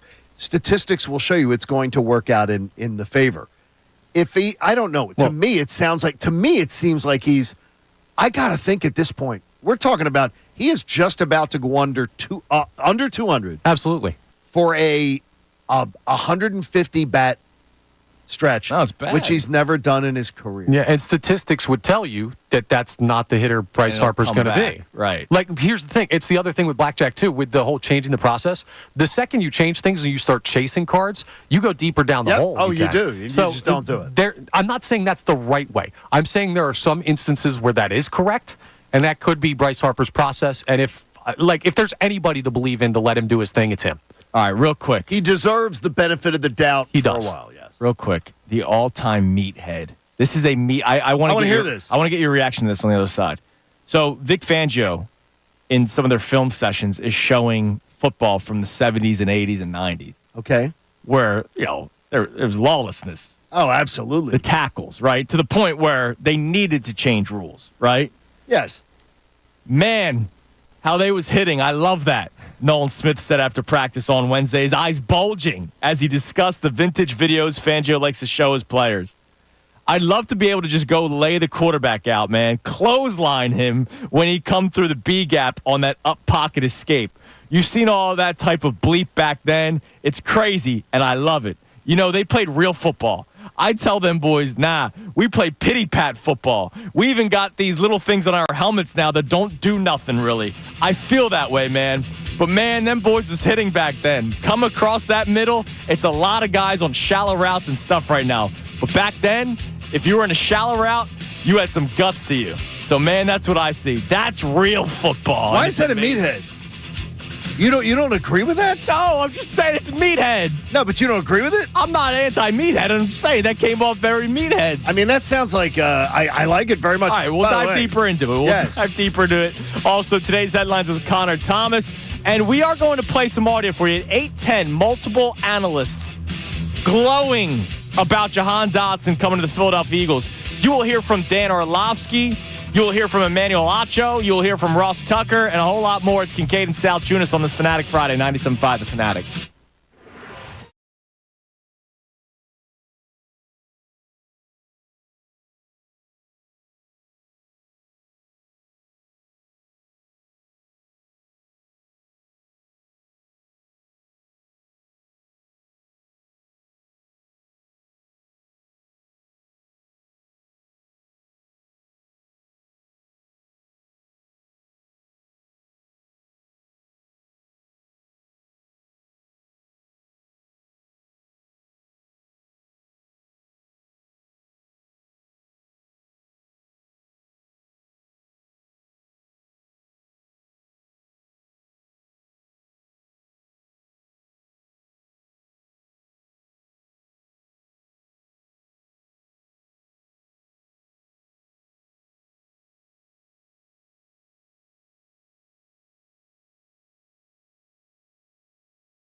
Kincade Salciunas, 97.5 The Fanatic on this Payday Fanatic Friday. It is payday, isn't it? We have today's headlines with Connor Thomas coming up at 8:05. Following headlines, we have some analysts who gave their immediate reaction to the trade yesterday for Jahan Dotson. Howie Roseman just continues to do a masterclass of just handling off seasons, handling rosters, realizing that there's still certain holes on the team. We've been talking about wide receiver 3, the camp battle that's been going on, but nobody's really ran away with it. It was reported by numerous people that wide receiver 3 wasn't on the roster, and Howie Roseman goes out there and gets it. Remember, a couple of years ago, the Eagles were undefeated, lost their first game of the year to the Commanders. And Howie Roseman goes, I don't like the middle of the defense. Let me go get Ndamukong Suh and Linval Joseph. This guy is never resting. He's always trying to make this team better. And you know what? Wait. That wasn't the same year they lost that game. Yeah. No. 2 years ago. They didn't lose the opener. No, 2 years ago they lost they were undefeated up until the Commanders game. To the Commanders that Monday night game. Yep, they were 8-0. They fell to 8-1, and Howie said, all right, time to go get those 2 linemen. Oh, I thought it was when Jordan Davis went down before then. Well, that was probably part of it, too. Because they brought them in because of Jordan Davis being out for a month. And then those guys ended up being better than they were good. Jordan Davis in the second half of the season. Did a really good job. Now, here's another thing, something that we haven't really talked about much. You know how we keep on doing the whole, hey, let's not go too far and say Super Bowl or bust? You don't think Howie Roseman's saying, damn it, Super Bowl or bust? When he goes out and gets Jahan Dotson. Right. To combine with A.J. Brown and Devontae Smith, just at the receiver position. Coming off of an offseason where he acquired Saquon Barkley.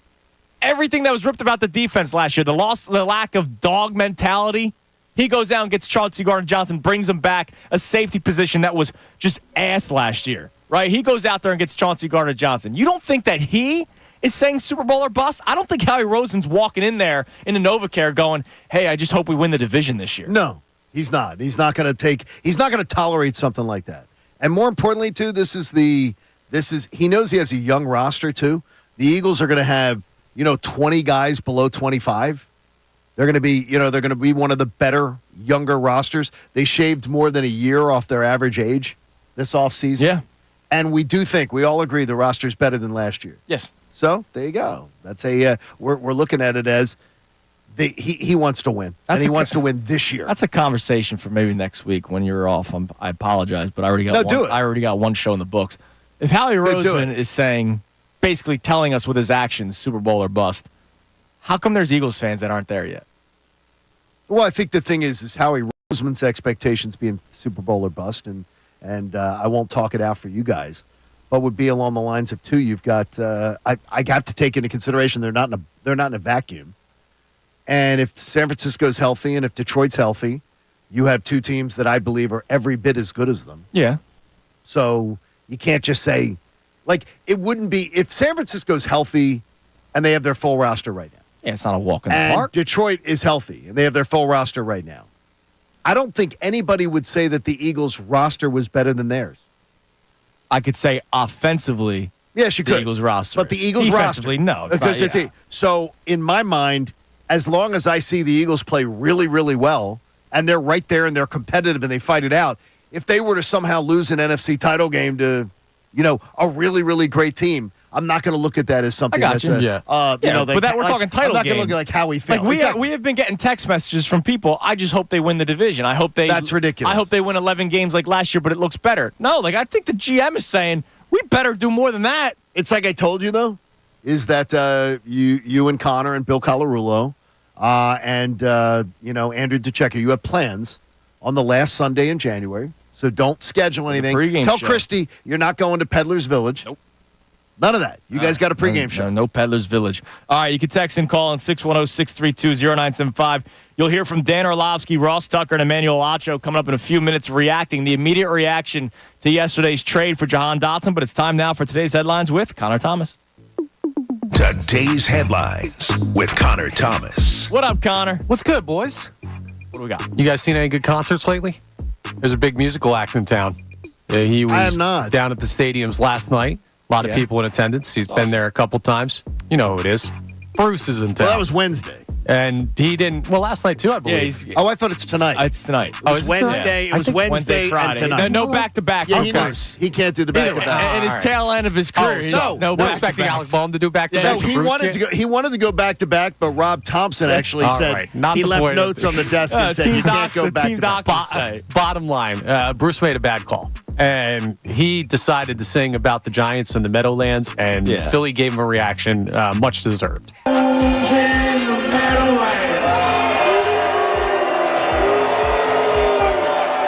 They're booing him. Yeah, because he's singing about the Giants. Daniel Jones throws another interception. Is that fair?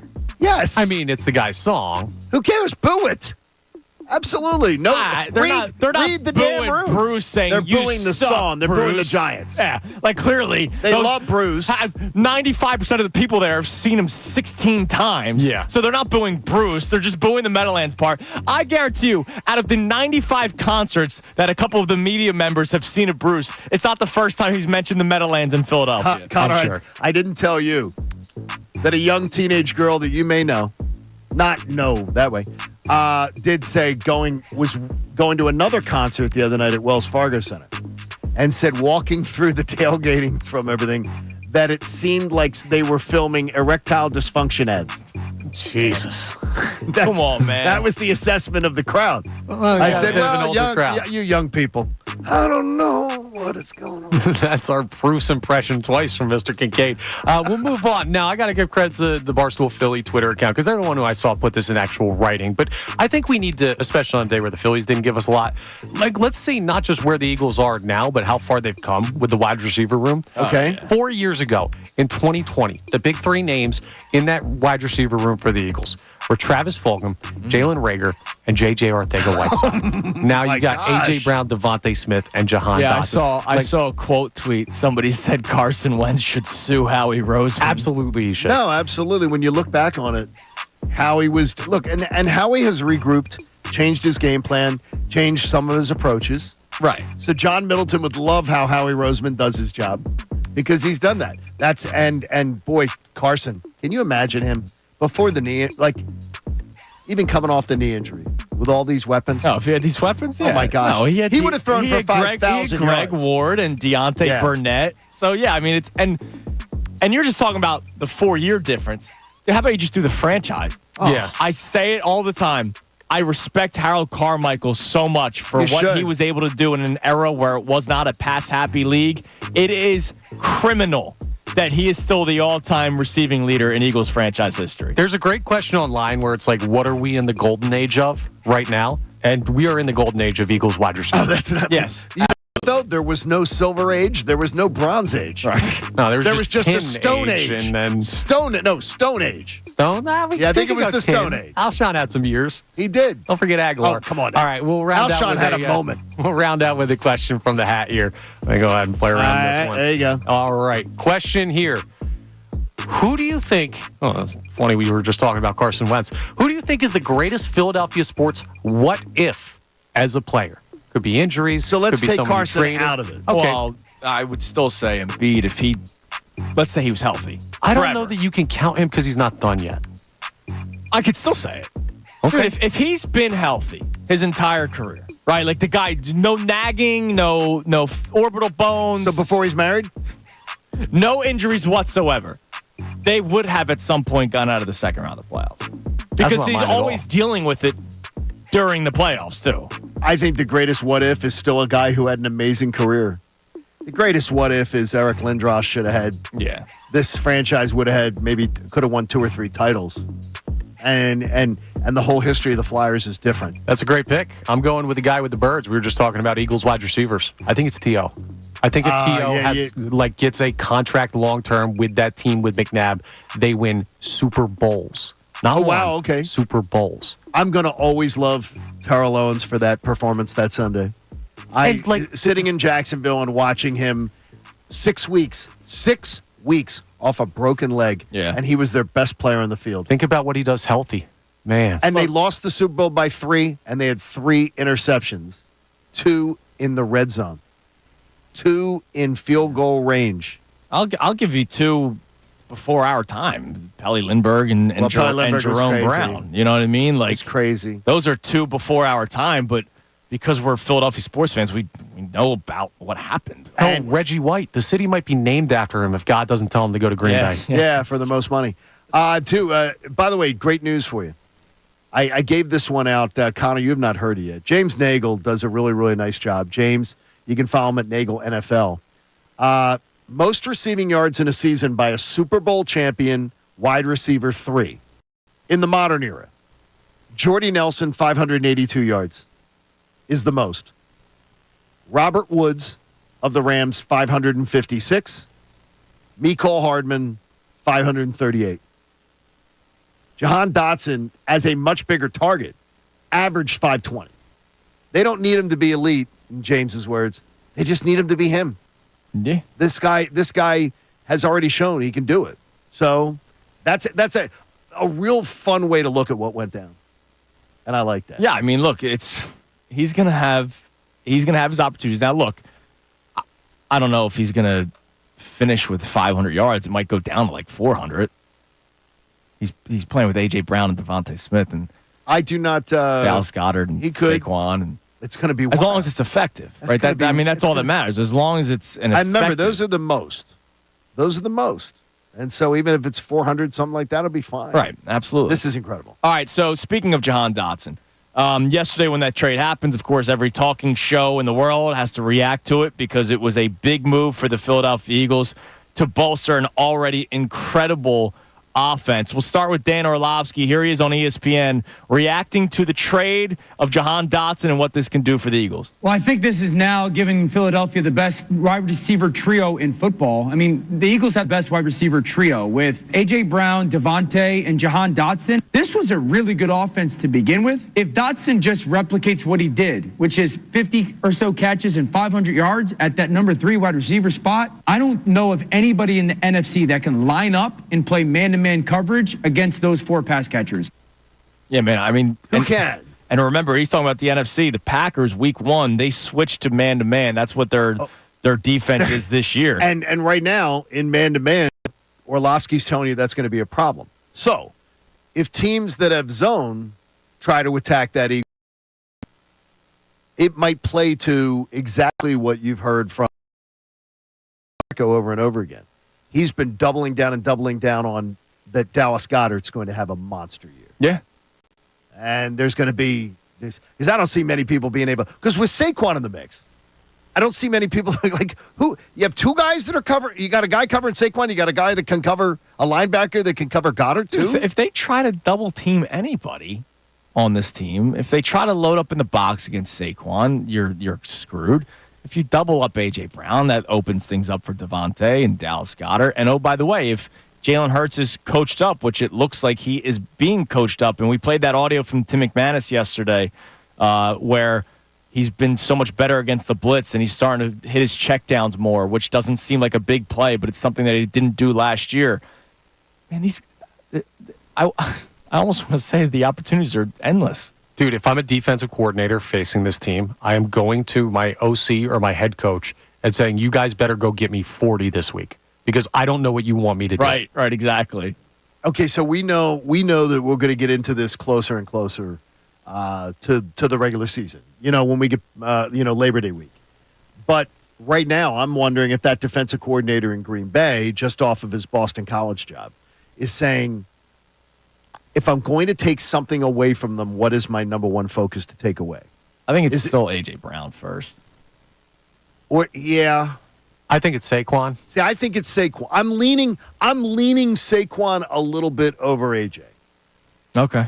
But it's going to be their secondary was cheese last year. And I'm not just saying because they're the Green Bay, the Packers, and the Cheeseheads. If set your expectations high. And all the people who've been like, well, I penciled in Green Bay as a week 1 loss. Penciled it in. Maybe you need a better pencil. Because if you spend, I'm telling you, if you give me half an hour to just go read what Green Bay press is saying about their team and go look at their defense, I would challenge you. I would challenge you to say to me, why in the hell are you picking the Eagles to lose the opening game? Well, I can easily say, what's the Eagles' defense? No, it's the Eagles' offense. It's just that No, I know, but the Packers have a good offense, and the Eagles have a probably equally to start bad defense. I think the defense has a higher ceiling, obviously, but they're very young. Okay. Like, I still don't think it's a lock that they win week 1. No, I'm not saying it's. I'm saying is why would someone be saying, "Yeah, I think Green Bay's the pick"? Because I'm going to tell you right now, you cannot make the case that Green Bay's defense is a learning curve. Yeah, jumble defense right now, but the Eagles' offense has so much more to bring to the table across the board to exploit that defense. Yeah, but it could unless Jordan Love. Well, we'll like you said, we'll talk about this more as we get closer. People are making Jordan Love to be. I mean, he is, just so you know, he's 8 games Patrick Mahomes. Is that what it is? He's 8 games Patrick Mahomes. I got you.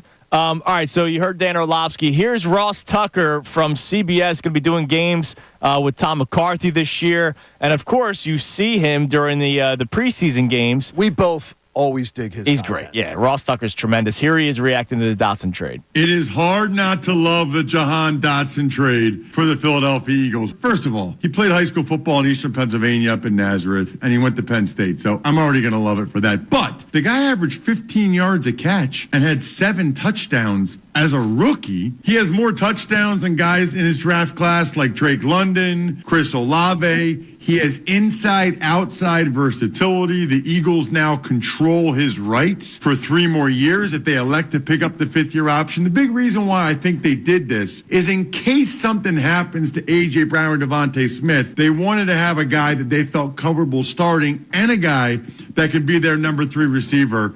You got to love this move if you're an Eagles fan. That was Ross Tucker, the Ross Report, the Ross Tucker Pod. I am a fan of that. Yeah, he does tremendous job. On my tremendous walks, I will put on the podcast by myself. But three years under club control, that's the other thing. Like, that's such like a baseball thing that we do. Oh, well, why? You're not going to trade for a rental.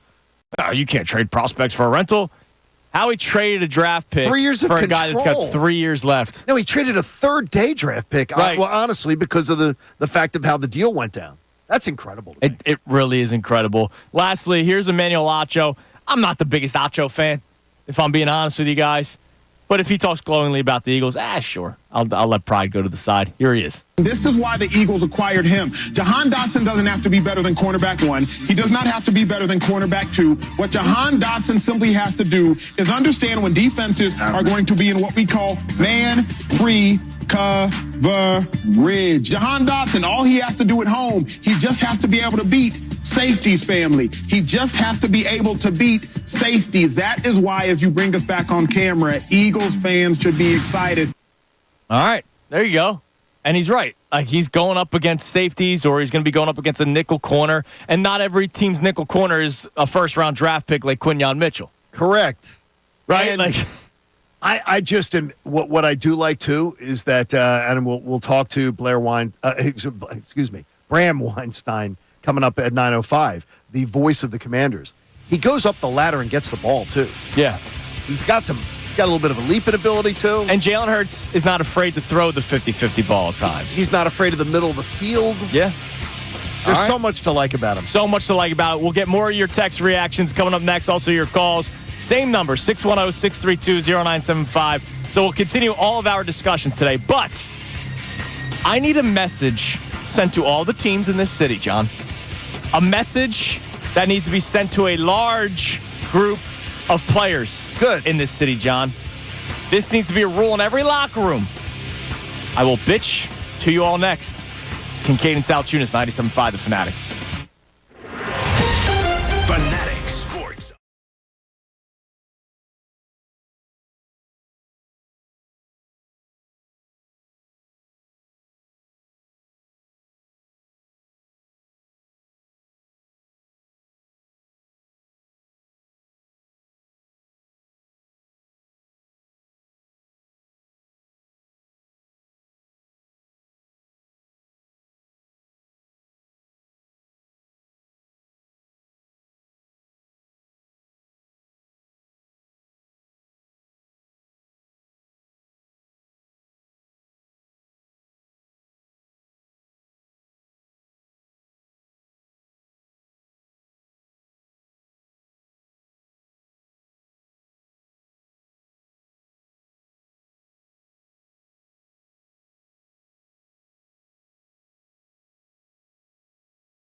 30 on Kincade and Salciunas, 97.5 The Fanatic on this beautiful payday Fanatic Friday. Show number 115 of Kincade and Salciunas. We really appreciate all of you who have been a part of this ride, who are just joining us, who have been here since day one.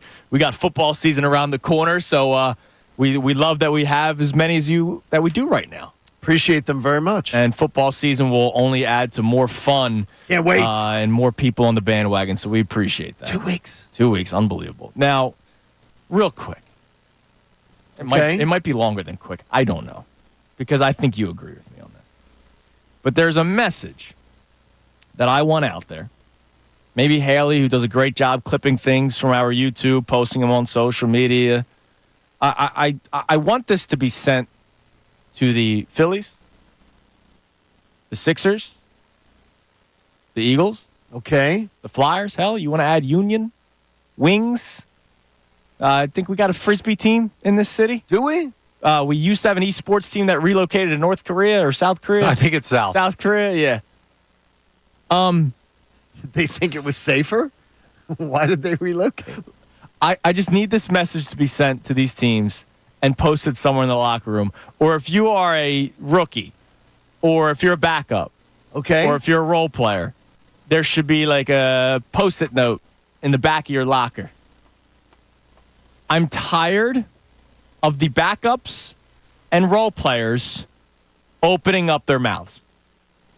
Preach, brother. Let the stars do the talking. Preach. And this is what I mean. And I'll just use a different example for a second. We all ripped Orlando Arcia, right? Yep. Who's Orlando Arcia to talk on that team? If it's not Acuna and if it's not Olsen, why should we take anything that he says as gospel, right? We say that stuff about other teams. I did not need Garrett Stubbs about how he was going to celebrate when the Phillies won the NLCS and then do the whole "you guys took me out of context" thing. Like, no, we didn't take you out of context. You were stupid. I did not need Paul Reed to say we want to play the Knicks because they are easier. Even though the Knicks were a quote-unquote easier opponent than like the Boston Celtics. Yeah, I get it. Okay. You don't need to open up your mouth. Paul Reed, you played like 17 minutes in that playoff series, and when you did, you were horrible except for maybe like 2 or 3. You never provided a spark off the bench. And now he's in Utah? And now he's no longer with the Philadelphia 76ers, and I celebrated that. He's in Detroit with Tobias Harris. That's Him right, and Toby. yeah. All right.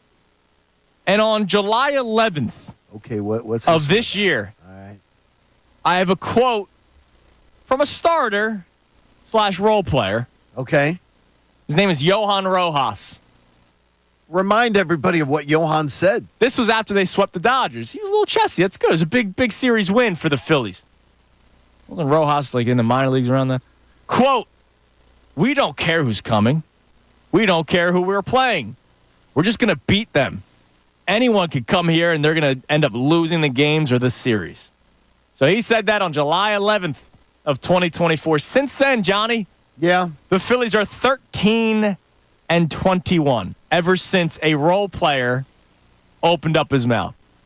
Role player through an interpreter too. Back up in Stubbs, back up in Paul Reed. Let Harper talk. Let Embiid talk. You know why? Because they can actually back up their play.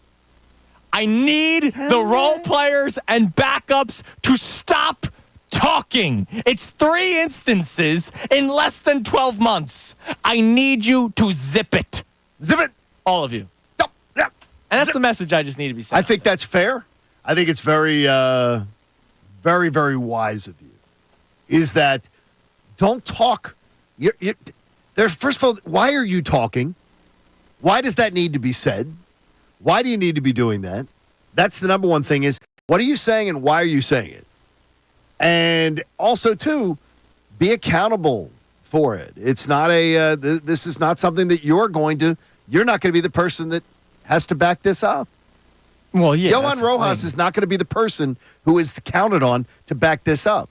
It's going to be Harper, Schwarber, Turner. Yeah. Those 3. They're the guys who are day-to-day responsible for doing it. And right now, they are gagging. Right now, they are in need of the Heimlich maneuver. All 3 of them. Right. But I just know there are probably people rolling their eyes right now listening. But I guarantee you, if a role player on a different team said that, if the backup center, I remember saying if Mitchell Robinson, who was coming off the bench, right? Isaiah Hartenstein was the starting center for the New York Knicks.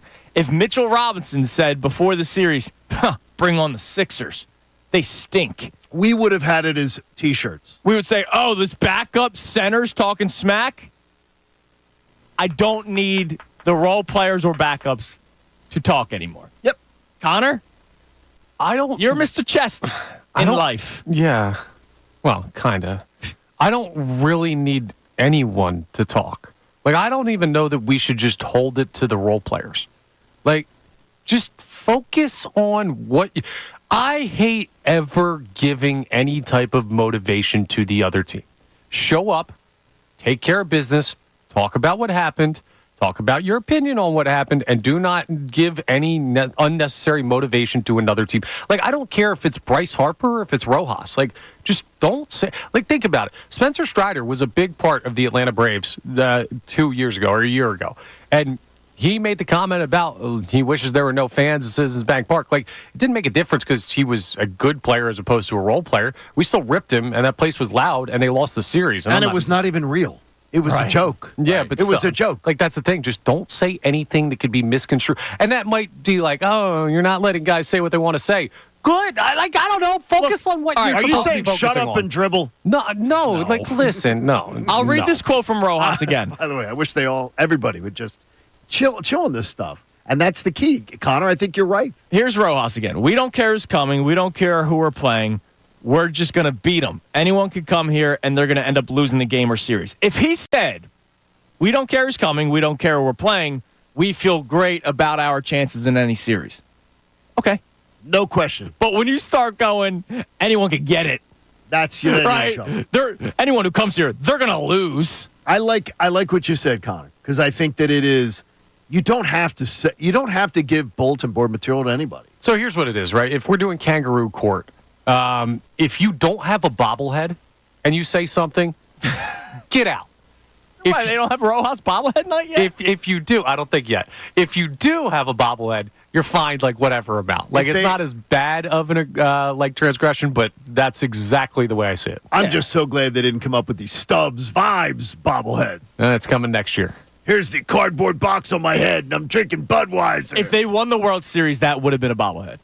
Oh, yes. It would have been. It would have been. That's a lock of the century if they won the World Series. You know what? That's the only silver lining. That would have been a sellout. The only silver lining to them not winning is that. Yeah. All right. What do we have on the text line? I'm sorry. I had to say it. No, because I think it was good. A good message. You and I were talking about it off air yesterday. I was like, what's the record since Johan Rojas said that? I don't even think people remember that was when it all it. started. It was after the sweep with the Dodgers. He opened his mouth. Yeah. And since then, they're 8 games under 500. And it's just another role. I just don't need role players talking. No, let one of the Wonder Twins do it. Unless let one of the Avengers do it. Look, a post-game role player, Weston Wilson. It's for the cycle. Interview him about the cycle. Not about the team. Just interview him about the cycle. All right, what do we got, Connor? All right, we're going to look at a little bit of positive with the Howie Roseman thing. Faye in Pottstown says, Howie does it again. Even more thankful for him now after watching the cringe Joe Shane clown show on Hard Knocks. Ooh, man, he's he looks incompetent. Yeah, I mean, that's the other big thing. You're right. I mean, we get to see behind the curtain some of these teams, and what happened with the Saquon Barkley situation. Like his own room, his brain trust did not agree with him. And they his own son didn't agree with him when it came to the draft. They literally have it on camera, and so that just has a chance to just blow up on you. And again, you do not have a choice to do this show. You don't have a choice. They're picking somebody, and there's a criteria of how long's it been since you did it. Did you miss the playoffs?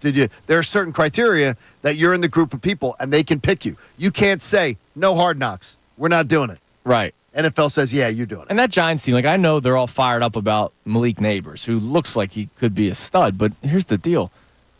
Who's throwing the football? Oh, my gosh, they're bad. I mean, it's Kenny Golladay. It's Kadarius Toney. It's now Malik Neighbors. It's Sterling Shepard. It's all these receivers that they've had that have had some talent, but their quarterback stinks. Yeah, it's not good. And it starts with him. I'm going to continue to say they don't know as much as we think they know.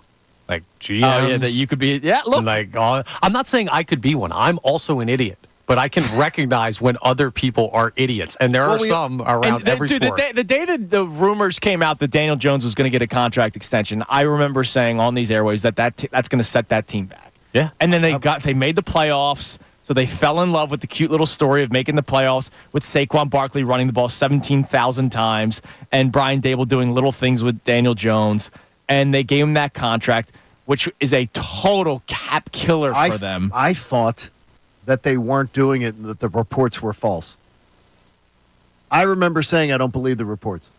I don't think they're doing this. Because you saw he stinks. And they did it. And I'm just like, no, they're not doing that. They're not going to give him a big money extension. They did. And they did a lot They're of going to be a top 5 draft pick team this year. Yeah, and they'll be drafting a quarterback. And we just had Kevin Nagandi on yesterday. He said the quarterback draft class isn't all that great. No, it's not great at all. Thank God we're Eagles fans, man. All right, coming up next, we'll get to more text message reaction on today's topics. The floor for the Eagles offense is what? Phillies reaction in general after another sleepwalking performance last night. Listless, boring, unbelievable. Dull. And I want to go back to John's topic too. 3 players under the age of 26 that you would buy stock in right now with the Eagles. Who are they? Can't have the Jalen's. And no Jalen's. Yeah, no Jalen Hurts, no Jalen Carter. It's Kincade and Salciunas, 97.5 The Fanatic. Now, a Birds Insider up.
Salciunas, 97.5, The Fanatic. Our man, Joe the Cynic, has checked in. Okay, what's Joe being cynical about today? He went back into the timeline of Twitter. So July 11th, as I mentioned, was the day that Johan Rojas opened up his mouth. July 12th, we opened up ours. We talked about how, championship aside, is this Phillies team the greatest team in Philadelphia sports history? At the time, I felt very comfortable asking the question. Absolutely. I did say to you guys I was still 2011, but you were still 2011. But look, this team was very good and still should be very good. So Joe said, "What's their record since this question?" #mush. You're right, Joe. You own it. This is our fault. Well, no. It's not yet. Could it get there? Yeah. It's not there yet. I'm going to go out on a limb and say none of it's our fault. And I'm going to go out on a limb and say... You don't think Bryce Harper's cold streak is because we asked whether or not this team is good? Oh, yeah, it's all because of us. It's a great question, but my answer is going to be hell no. No? Okay. I mean, you take credit in the shirt. Well, yeah, I can affect things positively. How's but the shirt? No. What's the shirt's record, by the way? Because you were all chesty. Yeah, we don't need the shirt. Ever Calm since down. I put on the shirt, the Phillies are winning. Hey, shirt lost again yesterday. Shirt's 5-3. I want y'all to calm it down. Shirt's over 500. Yeah, but we don't need to. My shirt is managing a winning baseball team. It can right be now. retired. I mean, it cannot be retired. Yeah, it needs to be retired for now because it didn't work. They're playing over 500. You hold on tried. a second. When did you start wearing the shirt? I think right before the Marlins. Right before Game 2 of the Marlins series. Oh, so you went out on a limb wearing the shirt. When you walk Marlins Nationals. Wait a minute. When you walk by it, it sounds like he's been wearing it since like 2017. Because I mean, he can't smell it either. Because it's that good luck charm. I wash it regularly. Well, I don't know when every you like wash 3 days or so. Well, maybe you're not supposed to. Maybe every time you wash it, they lose. No, I washed it last year. It still works. Okay. I know the rules of the shirt. The shirt's not the problem. What do we have on the text line? We'll get to some calls as well. Don't forget, big 9 o'clock hour ahead of us. Bram Weinstein, the voice of the Commanders, will be joining us to talk about Jahan Dotson. We know Jahan Dotson pretty well in the city because he played for Penn State, but what has he been like in the NFL so far? We'll get a first-hand look on that when Bram joins us, and then Derek Gunn will be joining us at 9:30. But what do we have on the text line there, Connor? Phil from Jersey checks in. He sounds annoyed about the Phillies, but not with the team. You can read it just in words. Not with the team. Ooh. He says this Eagles season can't come soon enough. These Phillies, in quotation mark, fans are so bored that they nitpick everything about this team, and yet they're still a top 5 team. It's the dog days of summer. Truly, if nothing changes by the day after Labor Day, then there's a real issue, but they're 70-plus wins right now. Just relax or try to watch something else until the playoffs start. This is what's funny. All right, this is what's funny. Oh, it's the dog days of summer. So I've gone on this rant multiple times, and John, I went on this rant early in the season. Yep. And things were going well. How come Philadelphia, right, this city, is the only city that has hitting season? Their hitting season doesn't begin till when? Like May or June? I could see teams put up 10 runs in March and April, but the Phillies aren't allowed to until May because that's when hitting season is.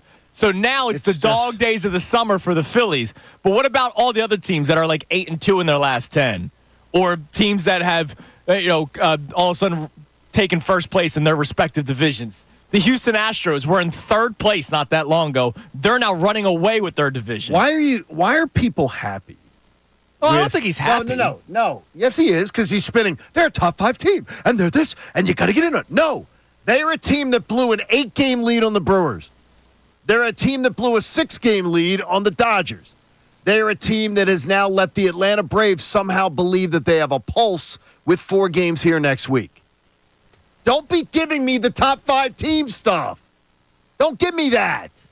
Well, some people want to. Set your bar higher of expectation. Well, his bar might just be the playoffs. No, if his bar is playing 9 weeks of sub-500 baseball with this roster and this payroll and this talent, then you are absolutely just spinning excuses because you're afraid the sky is falling. John, that's nobody's bar, right? Nobody with 2 brain cells to rub together, their bar is what the Phillies have done over the last 9 weeks. But you say blow leads. They haven't blown anything yet.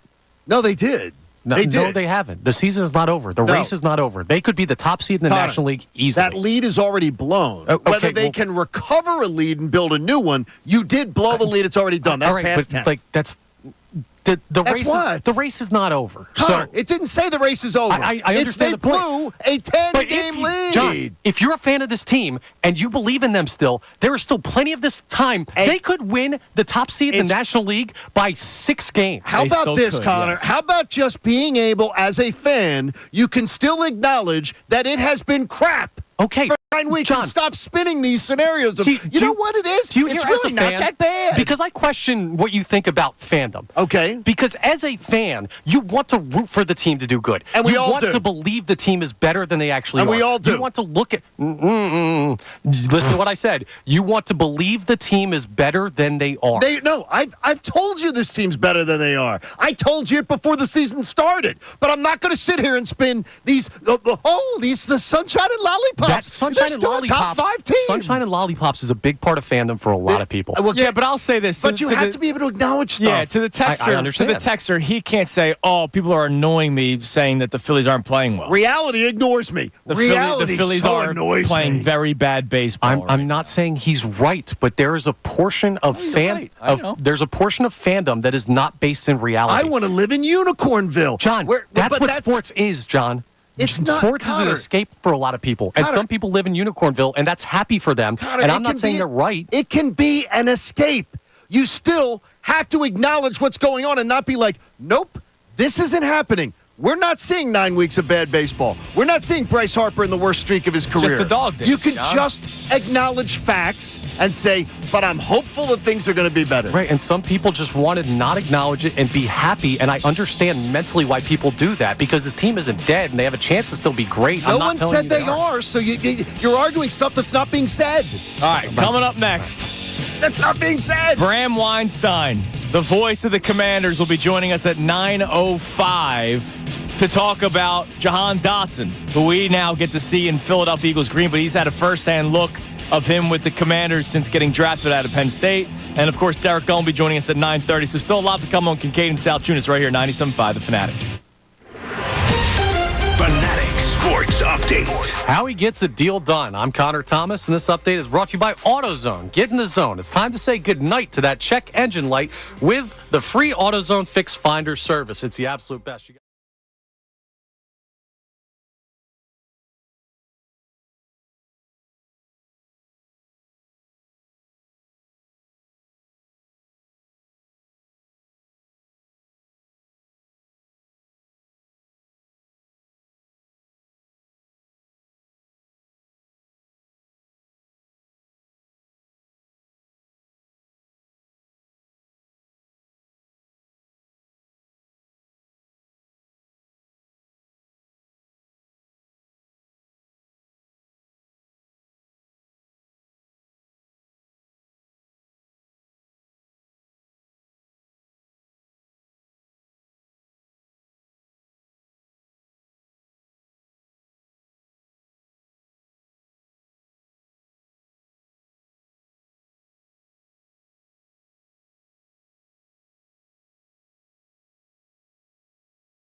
9:02 on Kincade Salciunas, 97.5 The Fanatic.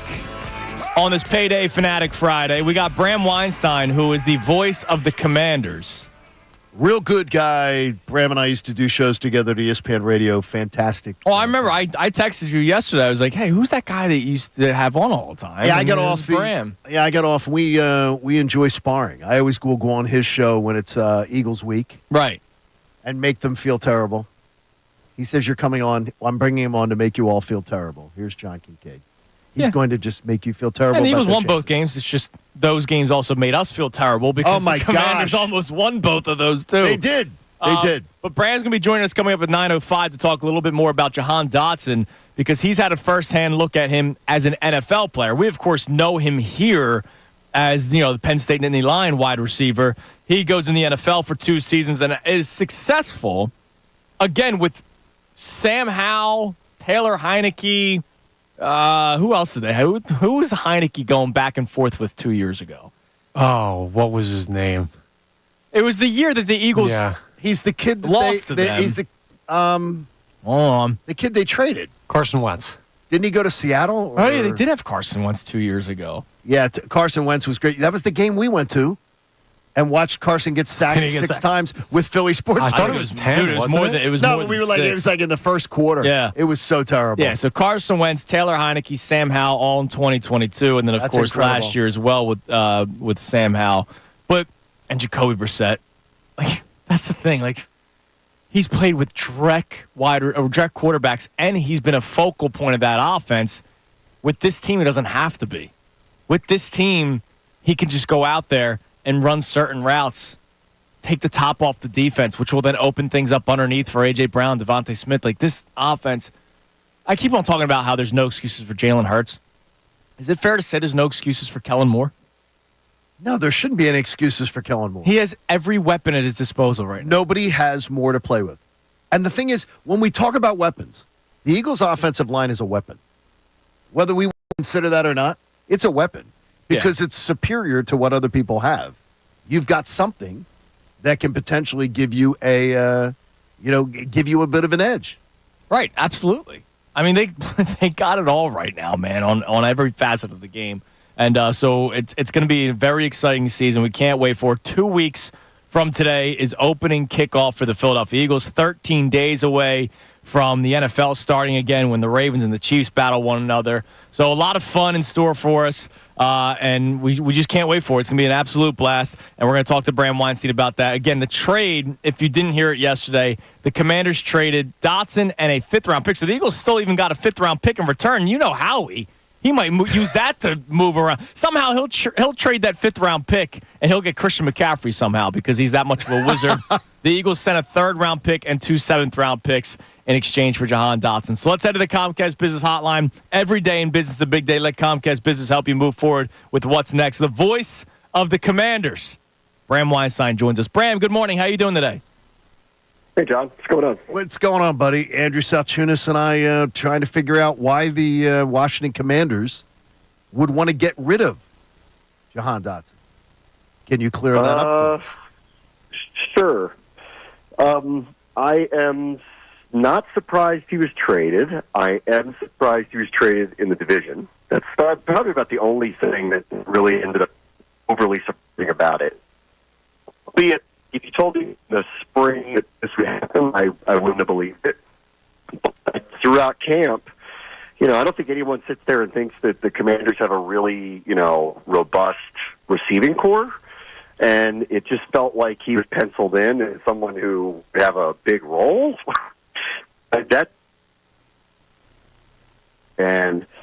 More and more as like camp was going on, you're seeing De'Ami Brown get a lot more reps. Olamide Zaccheaus, get a lot more reps.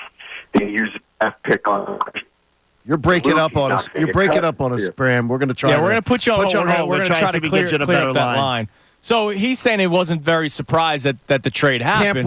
Camp was not going. And the weird thing is going back and reading. First thing I did was go and read it. Camp was not going well. It wasn't going well. To basically give up on a 1st-round pick, who's by the way, Camp might be going well. He's had success in the NFL. He has. He has, and the thing is, though, new administration, maybe? That could I be don't it. know. Let's go back to Bram. All right, Bram, we got you? Yeah. There we go. All right, so thanks. So, yeah, if you could continue your point, we appreciate it. Yeah, sure. So, I'm surprised, he was moved because this isn't a team that walks out there with, like, the Bears receiving core or, for that matter, what the Eagles have. And so I'm surprised that he didn't – I think the surprise is he didn't emerge. And from the spring, I never would have believed this. But during camp, as camp's going on, De'Ami Brown's getting more opportunities. Olamide Zaccheaus, who is getting more opportunities. They used the third-round pick on Christian McCaffrey's brother, Luke. They profiled him in Miami the other night in the preseason game. And Dotson just didn't have a specific role. Like, that became more and more and more clear as camp was going on. And then there's the other thing where, and this is a longer story, which we can get into if you want to, but last year the offense that they had didn't suit anybody, and specifically him. And now this is a completely different group, but there's a carryover here. I mean, he's openly talked about wanting to get his confidence back and trying to figure out where he fits in. And I just feel like, as camp went along, all of us that were watching it were going, I don't know what his role is going to be. So I'm not surprised that he was traded, but I will tell you I'm surprised he was traded there because that's the one part of it. I was surprised it's the Eagles in division. Well, do you almost feel like they gave up on him because he's a first-round pick? He's had success in the league in 2 years. Obviously, his rookie season, he was a little hampered with injuries, but he's had success. And if we're talking about confidence and role, is that borderline giving up on a player too early? I mean, I suppose. I mean, you keep in mind they didn't draft him. Not this group. Like, right, just literally everything is different here. Everything. Front office, coach. They're going to have 30 to 35 new players on this team. I mean, the whole thing is completely different. I've never actually seen anything like this, like a turnover like this. And there have been throughout the summer, the way we kind of describe it, like they keep saying, like they just preach competition, and there's been no sacred cows at all. Like they've lived up to that at every turn. Everybody's had to earn the spots that they've been on, and there have been like limited exceptions to this throughout the summer. Like John Allen and Deron Payne are not being tested as starters. Terry McLaurin is not being tested as a wide receiver, but everybody else, it's been up for grabs. And there's even other like prominent starters that we don't know whether they're going to end up having a role or not. So I'm not surprised, but give up on him. It's hard. It's hard for me to answer that question because he was talking so much about his confidence early in camp. And as you'll see, because he's a really, really accessible, nice person. Like, you'll see, he's going to be great with you guys. Like, he'll talk and he'll tell you how he's feeling and all that stuff. If he repeats all the things that he was saying down here throughout camp about trying to get his confidence back, trying to find a role, trying to learn the offense and all that stuff, I think you would start to see the pathway to, I don't know, like, why doesn't he have his confidence? He scored 7 touchdowns as a rookie 2 years ago with abjectly bad quarterback play. Like, why did it get lost because of 1 year in a bad offense? And only he can really answer that. And then there's one other thing, and I don't know that they'll, like, point this out a lot, but Dotson's not the most physical player. You'll see he's not that big of a guy. He's not that strong of a guy. So, like, it's his quickness, it's his hands, it's his ability down the field, make big plays. Like, there's a lot of really positive attributes. This team does want guys who are going to play physically. They're going to block down the field. They can trust them in that way. And I'm not sure that that's his skill set, to be honest. Bram, tell us a little bit about if you're getting ready to broadcast the Commanders game versus the Eagles.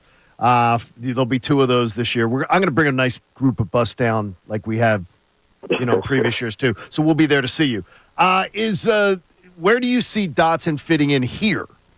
With everything the Eagles have on offense, is he a guy who you think ends up just being a spare part that sort of gets lost in the shuffle? Or do you think he's a guy that could maybe explode here? Well, I mean, I think you'd have a better way to answer that question. Like, do you think he's going to take targets away from A.J. Brown or Devontae Smith or Dallas Goedert or Saquon Barkley? So I think it's hard for me to envision a role where he's your leading receiver. I'm looking at it because as of who you have. I looked at him as the best insurance policy they ever could have had yesterday when they acquired him. Like, he's a great insurance policy. Yes, you got a really, really skilled player. I think that's where we are all kind of surprised. Like, I think the story really is, why didn't he automatically emerge as the number 2 receiver here? Because we don't have A.J. Brown and Devontae Smith here. We have one really good receiver and some veterans and some others vying to get opportunity. This is very different. And so the fact that he didn't step up and become the obvious choice to be the number 2 receiver here, there's something going on. And he needed a change of scenery, clearly, and he got it. I don't know. Only he can answer why he needed that, because, as I told you earlier, everything started from square one here. It was you want to talk about turning the page. I mean, the entire organization has turned the page from what they were. So everybody was getting a fair shot. But for some reason, it just was not working for him. It felt like a carryover of last year. He was very frustrated. In his defense, I thought he was wildly misutilized a year ago under Eric Bieniemy. The players themselves they had recoiled and pushed back against what the offense was and how they were being coached early. And Ron Rivera's probably biggest mistake of a year ago was not stepping in and changing that dynamic early. And so I thought, we turn the page, you change everything, you bring in this different coaching staff, it's a very positive coaching staff, that it would all be, water under the bridge and we move on. But for him, it wasn't. And there is something there that only he could answer. And, as I was telling you earlier, you're going to like him. He's a really nice kid. He's very skilled. He'll be very accessible. He'll talk openly with you guys. He's a terrific young man. But I'm surprised that we're talking about this today. Last thing before I let you go, Bram, we're speaking with Bram Weinstein, the voice of the Commanders, and, of course, host the Bram Weinstein Show on ESPN 630 in D.C.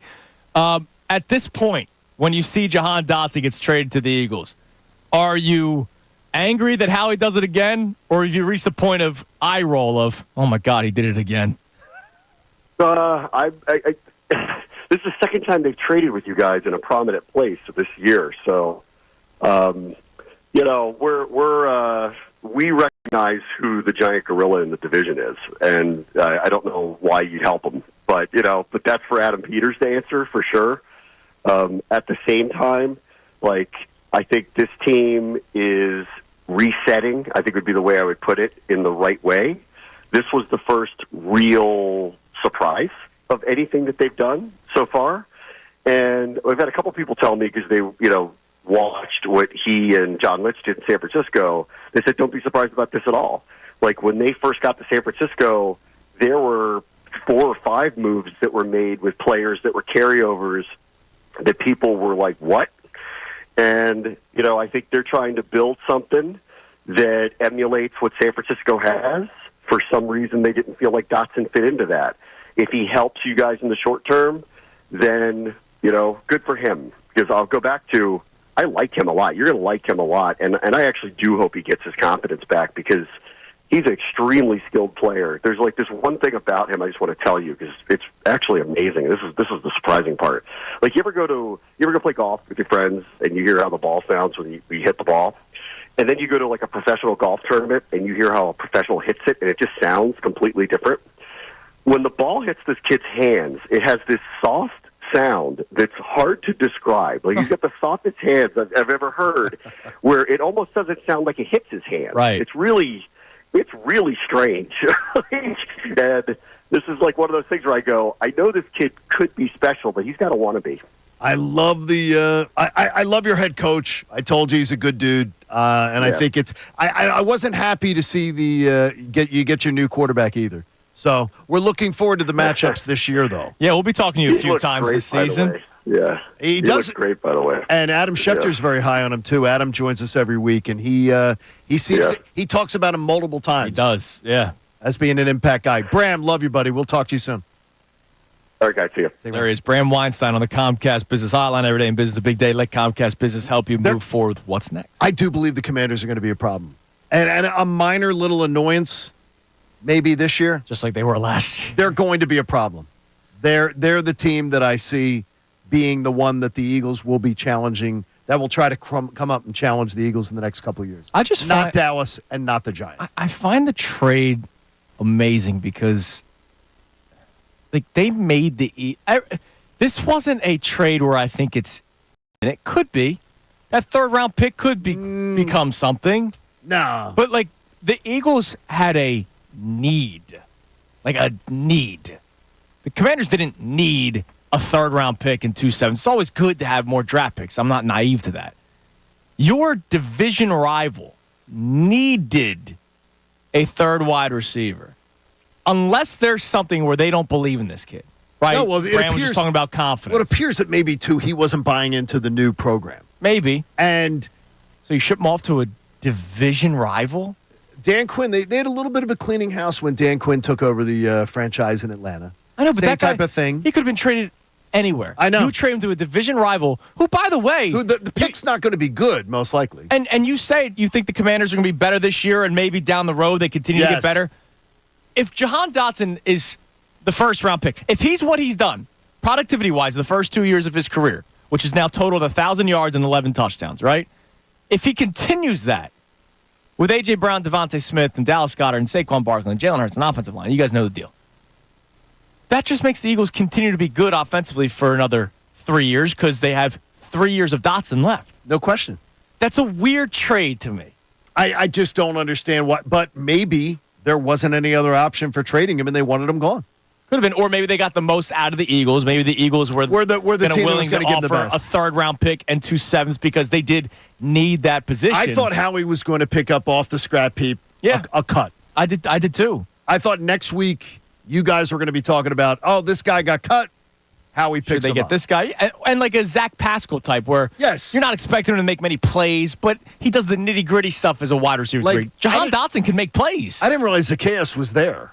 Yeah. Yeah, Alameda. So they he's have going to be a couple guys down there. So he's going to be like their number 2 in Washington? I guess so.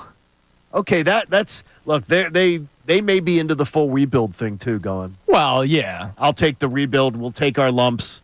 We'll get some draft capital because we know we're going to be bad. Let's ensure we're going to be right. They could be trying to do that thread the needle where you get enough guys that are proven veterans that Jaden Daniels can learn, but not good enough that you're going to win like 8 football games and be right on the outside looking in and not get good draft capital. They could be looking at next year. They could be looking at next year's draft, going, okay, we want to make sure we're picking in the top 5 or 6. Right. Here were their top 5 receivers, receiving yards from last season. Okay. Tyron McLaurin's still there, and I think he's a very talented receiver So do I. still. I think with a good quarterback, He that guy always could be does well against us too. Curtis Samuel, now at Buffalo. Right. Jahan Dotson, now at the Eagles. Logan Thomas, now at the 49ers. Antonio Gibson, now with the Patriots. Those are your top 5 receiving yards. You have one guy left. And they picked apart the Eagles. Well, yeah, that was pretty bad. They did. Yeah. All right, coming up next, we continue the Eagles talk as Derek Gunn will be joining the show at 9:30. Of course, we'll get to more of your texts and calls as well. It is Kincade and Salciunas right here, 97.5 The Fanatic. Fanatic Sports Update. Eagles add to the wide receiver room. We were just talking about him. This update is brought to you by your local PJ Wellahans. Join the club. If you haven't signed up yet, why not? Become a PJ's Pub Club member and enjoy half-price wings every Tuesday, plus earn points for great PJ's rewards. Free to join at PJ's. The Eagles added to the wide receiver room yesterday, trading for wide receiver Jahan.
30 on Kincade Salciunas 97.5, The Fanatic. 2 weeks from opening kickoff for the Philadelphia Eagles when they take on the Green Bay Packers. I can't believe it. We got one more preseason game to power through, I'll say.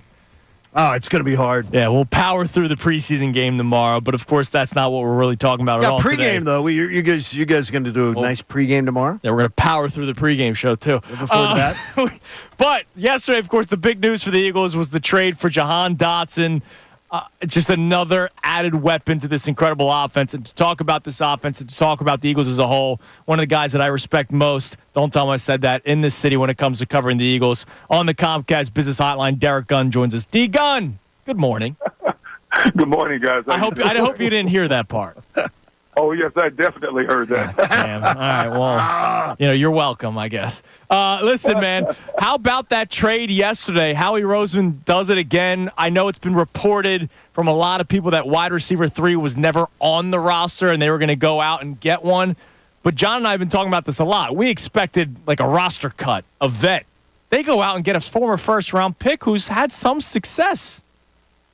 Yeah, you know what, Howie Roseman, I tell you what, as closely as we've watched him through the years, he still amazes us in a lot of ways with how he comes up with some of these trades.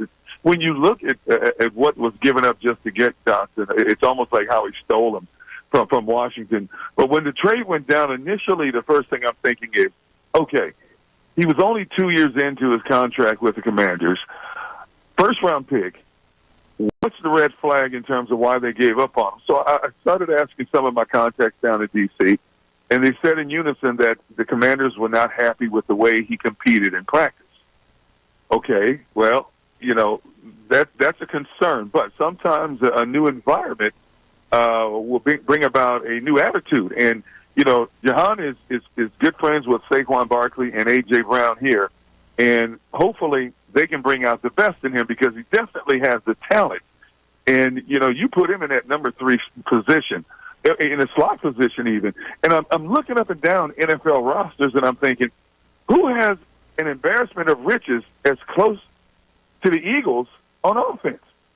And I can't think of another team that comes close to having the embarrassment of riches on offense, not just a wide receiver, not just a tight end, not just a running back, but also you have a top 5 offensive line. Mm-hmm. There is no excuse for this offense to fail in 2024. Derek, do you believe that the acquisition on Howie's part, though, was to just add another huge weapon that's going to make this an unstoppable offense, or to just ensure against if one of the top 2 guys went down, they know that the offense can continue to hum with a guy of that caliber? I think it's a combination of that and then some. You needed another weapon. When you look at what they had in camp already at wide receiver, they were talking about Paris Campbell. They were talking about Johnny Wilson, Britton Covey. And obviously the coaching staff looked at what they had and felt that it just wasn't enough. It wasn't exactly what they wanted that number 3 receiver to be. So you're right. If A.J. Brown or Devontae go down, you have a Jahan Dotson step in, and you should not miss a beat once he gets up to speed and learns this offense. It makes the offense that much more diversified, interchangeable parts. Kellen Moore likes to move chess pieces around pre-snap. It gives them another chess piece to move around and try to keep a defense on its heels. So you mentioned some of those other names that were competing for wide receiver 3. Obviously, the acquisition of Dotson means there will be a domino, and somebody will probably not make the roster. Any feeling on who that guy could be? I know there was talks early on about Britton Covey, but then he's performed well in camp. Johnny Wilson, obviously a draft pick. Who's that odd man out there that you think that was once competing for wide receiver 3? That's a great question, and I don't know which way they're going to go. Covey serves dual purposes because he's a good special teams player as well. So I don't know. Could it be Paris Campbell? Could it be Johnny Wilson? You don't know at this point because you don't know exactly what the coaching staff, and especially Kellen Moore, wants his receivers to be and to look like in that offense. It's a great problem to have when you sit down behind closed doors come cutdown day and decide who's gone. And, even if they cut them, they try to bring them back on the practice squad as well. But that's a great question, and it's obvious it makes for good conversation from now up until we find out for sure. Derek, tell us what attributes you see of these 2 coordinators that they share in common And then tell us a little bit about how you think they go about their jobs distinctly differently. Well, obviously they've had success in the National Football League. They're long tenured in the National Football League. They're well respected around the National Football League. You look at a Kellen Moore offense, how diversified his offense can be, how the pieces move around to keep defenses on his heels. You look at Vic Fangio did. He goes down to Miami for 1 year, and the franchise sets a record for quarterback sacks, and he comes here. They're seasoned veterans, no-nonsense type coordinators who know what they want and know what they want out of their personnel strategically at each position. So I think the Eagles did a fantastic job this past offseason in terms of not just going out and getting some new, young, fresh minds to come in and coordinate both the offense and defense, but some guys who have been around the blocks a few times, who know the ins and outs in this game and who have had a great measure of success. When you have a head coach like a Nick Sirianni, and it was debated all off season, was he on the hot seat? Will they bring him back? There was no doubt they were going to bring him back. But what do? You surround him with a core group of people who have had a good measure of success. What they had last year was not good enough. Howie Roseman, Jeffrey Lurie, everybody in the organization identified what they had last year was not good enough.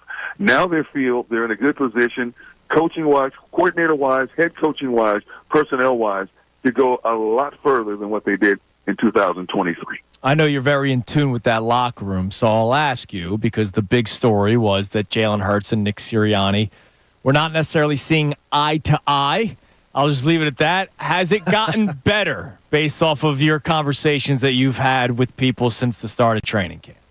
Yes, and it has to get better. Last year was last year. The past is in the past. You sit down, you have discussions, you move forward. You talk about the pros and cons of 2023. You try to make amends, and you move forward. You can't live in the past, or the past will come up and bite you again, and this season could be a disaster. They know that. You saw them on the golf cart during training camp. Jalen driving the golf cart, Nick Sirianni sitting shotgun with him. They're both smiling. That's all you want. You don't have to be in love with people you work with. You just have to be able to coexist with them. And I'm not saying they don't like each other, because all the indications are whatever problems they had last year, they're moving forward. They patch things up and moving forward in 2024. But I'm just saying in general, whether it's the corporate world, athletic world, everybody doesn't have to be singing Kumbaya around the fireplace. But you do have to coexist for one common cause, and I think they're in sync, exactly where they need to be right now, in sync in terms of getting ready for because coming out of the gate, that's a good test for this Eagles team. This young Packers team is going to be a very good test for this Eagles team. When you, I hear your voice, I hear what appears to be great optimism. Am I misreading it? No, it is great optimism. Because you look at this roster, you look at the potential. We talked about it for weeks, the so-called tension between Nick and Jalen. Right. That's behind us now, okay? And, you look at their schedule. It's not an easy schedule, but it's not the most difficult schedule out there. This team could do some great things in terms of winning the division and going deep into the playoffs if everybody stays healthy. And that's a big if in the National Football League, keeping the majority of your personnel healthy. So there's reason to have high optimism heading into 2024. You have a quarterback, a $250 million quarterback coming off of the season he was not happy with. And all the indications are he is putting in the time and effort with a new coordinator to improve upon what he didn't do last year in the latter half of the season. You brought in, oh my goodness, Saquon Barkley. You brought in now Jahan Dotson. Your front office has done everything possible to give you the pieces to be successful in 2024. The big question mark remains, what is this defense going to look like? Even under Nick Fangio, what is this defense going to look like? I've said for months before the trade went down yesterday that this is an offense on paper that should accidentally score 28 points a game. Minimum 28 points a game. Now you put a Dotson in there to keep a defense even further on the field. You can elevate that to 30. With this offense, and if it's run properly the way Kellen Moore wants it, they should score 28, 30 points a game, no question in my mind. The defense, though, with all the questions, I said recently, the defense is like a soap opera, Days of Our Lives. What's Jalen Carter? What's Jalen Carter going to look like? Is Jordan Davis finally going to rise to the occasion? What is the linebacking core going to look like? C.J. Gardner-Johnson is back. Is he the missing link in the back end of that defense? Darius Slay, how much does he have left in the tank? Who's going to be opposite of him coming out of the gate. There's so many questions about putting these pieces together. And so even if the defense is a mediocre offense, a mediocre defense, this offense should be able to carry the team until the defense catches up. Now, it's funny. It's like you read my mind, D-Gun. I was going to ask you a question about the defense, and I was going to ask you specifically, every time we talk about the defense, it's usually got a little bit of a negative attitude or a questioning attitude or a concerned attitude. So I wanted to get a different spin on it. What is something that you are excited about when it comes to this Eagles defense this year? First of all, Fangio running it compared to what they had a season ago. Quinyon Mitchell, I can't wait to see where he fits in. Cooper DeJean, how is he going to fit in as well? I want to see if Jalen Carter, first and foremost, I want to see if Jalen Carter can get back to where he was the first half of last year and carry that through a 17-game schedule. I mean, this was a young man the first half of the season. They were talking about him being the defensive rookie of the year, and all of a sudden he faded into oblivion. A year older, hopefully makes him a year wiser, a year stronger, a year smarter in terms of how you attack the opposition. So first and foremost, I want to see where Jalen Carter is in this defense, because if he can be that consistent, disruptive force in the trenches, that's going to open up a lot of different things for other people to succeed in that defense. Gunner, you're the man. We appreciate it so much. I hope everything's good. Hope the appointment was good, and the ankle's still moving well for you. Ankle's still moving well. Are you going to be on the active roster, or are we going to have to push you on the DL a little bit? Oh no, brother! I'm on the active roster. Yeah, damn right. Just be working your game. You were listed as questionable midweek, but then you got upgraded. So we appreciate it, man. Keep up the great work. We'll talk to you again down the road. Hey, man. Yeah, you guys have a great day. There he is, Derek on the Comcast Business Hotline. One of my favorite people. He's a really in the city, man. And in that Eagles locker room, he is loved. There's nobody more respected. Yes, I'll tell you that much. Yeah. And I think the respect's bigger than the love. Yeah, I think so too. All right, coming up next, we got the Kincade Salciunas Key 3 also. We got to make some predictions for a big series. Another big series for the Phillies. Oh, jeez. We'll do that next right here, 97.5 The Fanatic. Eagles head coach Nick Sirianni. The moment we stop growing and trying to grow in our profession and grow as people, as players, as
Salciunas here on 97.5 The Fanatic. You just heard that promo run. Pregame show tomorrow, 11 a.m. to 1 p.m. up until kickoff with myself and Bill Colarulo and, of course, Connor Thomas. Andrew DeCecco will be with us or calling in. I'm not sure yet. If it's nice. I don't know if it's going to be nice tomorrow. No, it's supposed to be in the 80s tomorrow, I think. Okay. Yeah. Well, that might turn on at the pool. Look, that'd be great. Hear what you guys sound like. And then have somebody say, can you please turn this off and put on music? It is time now for the Kincade and Salciunas Key 3. Now, the Kincade and Salciunas Key 3.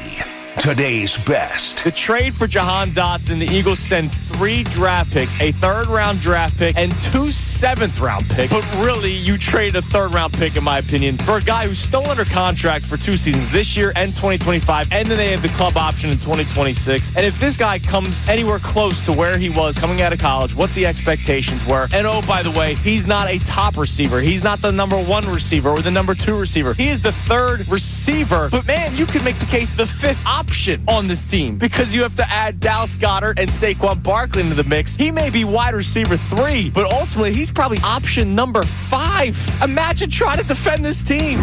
Every single thing that I can't stand about the Phillies was on display last night. Rob Thompson, again, who people like our own Dylan McTrollan will constantly just double down on. Can't blame Thompson. Can't blame him. The stupidity. What the freak? Why does Alec Boehm need a day off? Why does a 28-year-old in his athletic prime need a day off for? And then you put Weston Wilson at third base? Are you freaking kidding me? He couldn't field the baseball there. He didn't even know what to do. It is a big game. He says one thing and he does another. He says these games are important. We need to worry about these big games. The base running. Again, they have no idea what to do in a rundown. This is the 3rd time in 2 weeks that they don't know how to execute a simple rundown. Again, a listless, lifeless lineup of multimillionaires at the top of the lineup doing freaking nothing. You got a really, really skilled player. I think that's where we are all kind of surprised. I think the story really is, why didn't he automatically emerge as the number 2 receiver here? Because we don't have A.J. Brown and Devontae Smith here. We have one really good receiver and some veterans and some others vying to get opportunity. This is very different. And so the fact that he didn't step up and become the obvious choice to be the number 2 receiver here, there's something going on. And he needed a change of scenery, clearly, and he got it. Only he can answer why he needed that. I get it. Jahan Dotson, maybe be patient with him because he's got to learn the playbook in 2 weeks. Okay, he's your 5th option, 6th option, depending on how Jalen's legs are doing that game. If my 6th option needs a little bit of a learning curve, all right, that's fine. The other guys, there's no excuses. And oh, by the way, if you're telling me be patient, like, hey, don't expect him to score 35 points in week 1. Okay, fine. I expect him to score, what, 24? No, I want more than that. No. That Green Bay defense is not good. Like, if they go out in the first half and score 3 points, I'm going to be pissed off. And nobody can tell me be patient. No, none of this be patient garbage. You're playing Green Bay week 1. 2 weeks from tonight, you're playing the Green Bay Packers. Their defense is not stout. There's no patience. It should be a 31 or above in 2 weeks. I don't want to hear about anything else.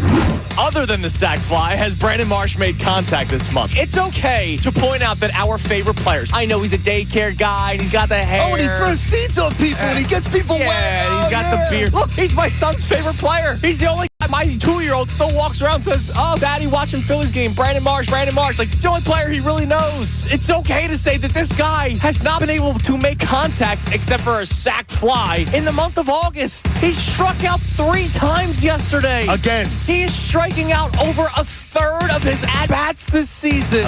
If I'm a GM and Howie Roseman pops up on my phone, I'm not answering. I mean, it's unbelievable. He just keeps on doing it. I am happy that he is the general manager of the Philadelphia Eagles, and he should be rewarded the executive of the year right now. If the team flops, it's not because of him. There's way too much talent. It's because of coaching, or it's because Jalen Hurts can't throw a football anymore, or it's because Kellen Moore is this false messiah, or the defense is just still a little bit too young, and they give up a bunch of points, and they lose every game 42-39. What he is doing and what he has done over the course of 5 years now, it's unbelievable. This guy is unbelievable, and he keeps on getting it done. And every time you think, oh, man, that's a weak spot, he addresses it. Or every time you think, oh, man, that spot of the field's getting a little old, it's getting a little up there, he thinks down the road. Jason Kelce. Cam Jurgens wasn't the first future replacement of Jason Kelce. It was Landon Dickerson, and before that, it was Isaac Seumalo. Like, he thinks about these things down the line, as good GMs should do. All right, that's the Kincade and Salciunas Key 3. Before we give our predictions for the Phillies this weekend, did you see what happened in the CFL last night, Connor? No, I didn't. See, this is why there should not be any other sporting football leagues. Or just not Canada. Maybe there just should not be Canada. The game was tied 19-19. 1 second left on the clock. They go for the game-winning field goal. Guy misses it. But in the Canadian Football League, if you miss a field goal and it is out of the end zone, like the other team can't do the Auburn kick six, you kick it out of the end zone. As long as it hits that back wall, you get a point. So they won the game. So they won 20-19 because he missed the field goal. That's Come so on, terrible. Canada. Like that's a dumb rule. The XFL has ruined kickoff now in the NFL, and college football is everybody gets a trophy. He's the Canadian Football League. I'll tell you, after being in Toronto just a couple months ago, I'm all for us just grabbing Canada and rescuing those people. Just make it shake them a little bit. Make new states' names up. Like, come and on. just take them on in. They won off of a missed field goal. Horrible. All right, Phil's Royals this weekend. Royals are a good baseball team. They are a good baseball team. And they got 3 good pitchers going up against the Phillies this weekend. And oh, by the way, this is Seth Lugo. How the hell this guy has put together a season that he's having this year amazes me. He throws like 17 miles per hour. But the Phillies are going up against Michael Wacha, Brady Singer, and Seth Lugo, all guys with ERAs under 3.4. The Phillies are throwing Taijuan Walker. At some point, we think Ranger Suarez. tomorrow night. Ranger is tomorrow. It still Saturday. says TBD on Ranger MLB.com. tomorrow. And the Phillies win 2 out of 3 this weekend. They freaking better, dude. That's Phillies the plan. Phillies win 2 out of 3 this weekend. The Phillies bats come alive. They will score. How about this? They will score over 15 runs in the 3 games. I'll take the under. I will also take the under. Okay, over 15 runs in 3 games. And I hope you guys have a beautiful weekend. I'll take the under. You week. As my prize. You bring me home some beach pizza when you come home. Okay? Yeah, you mean that overrated crap? No, thank you. That. Hey, Un-American. join our generous partners, Davis CPA Group. Thanks, Ron. Make a donation to the American Association for Cancer Research. You can do it today at 975thefanatic.com/AACR. I'm living proof. Cancer research saves lives. All right, Johnny, you enjoy your vacation. All right, buddy. Everybody have a great weekend. We'll be back at it on Monday. Connor will be in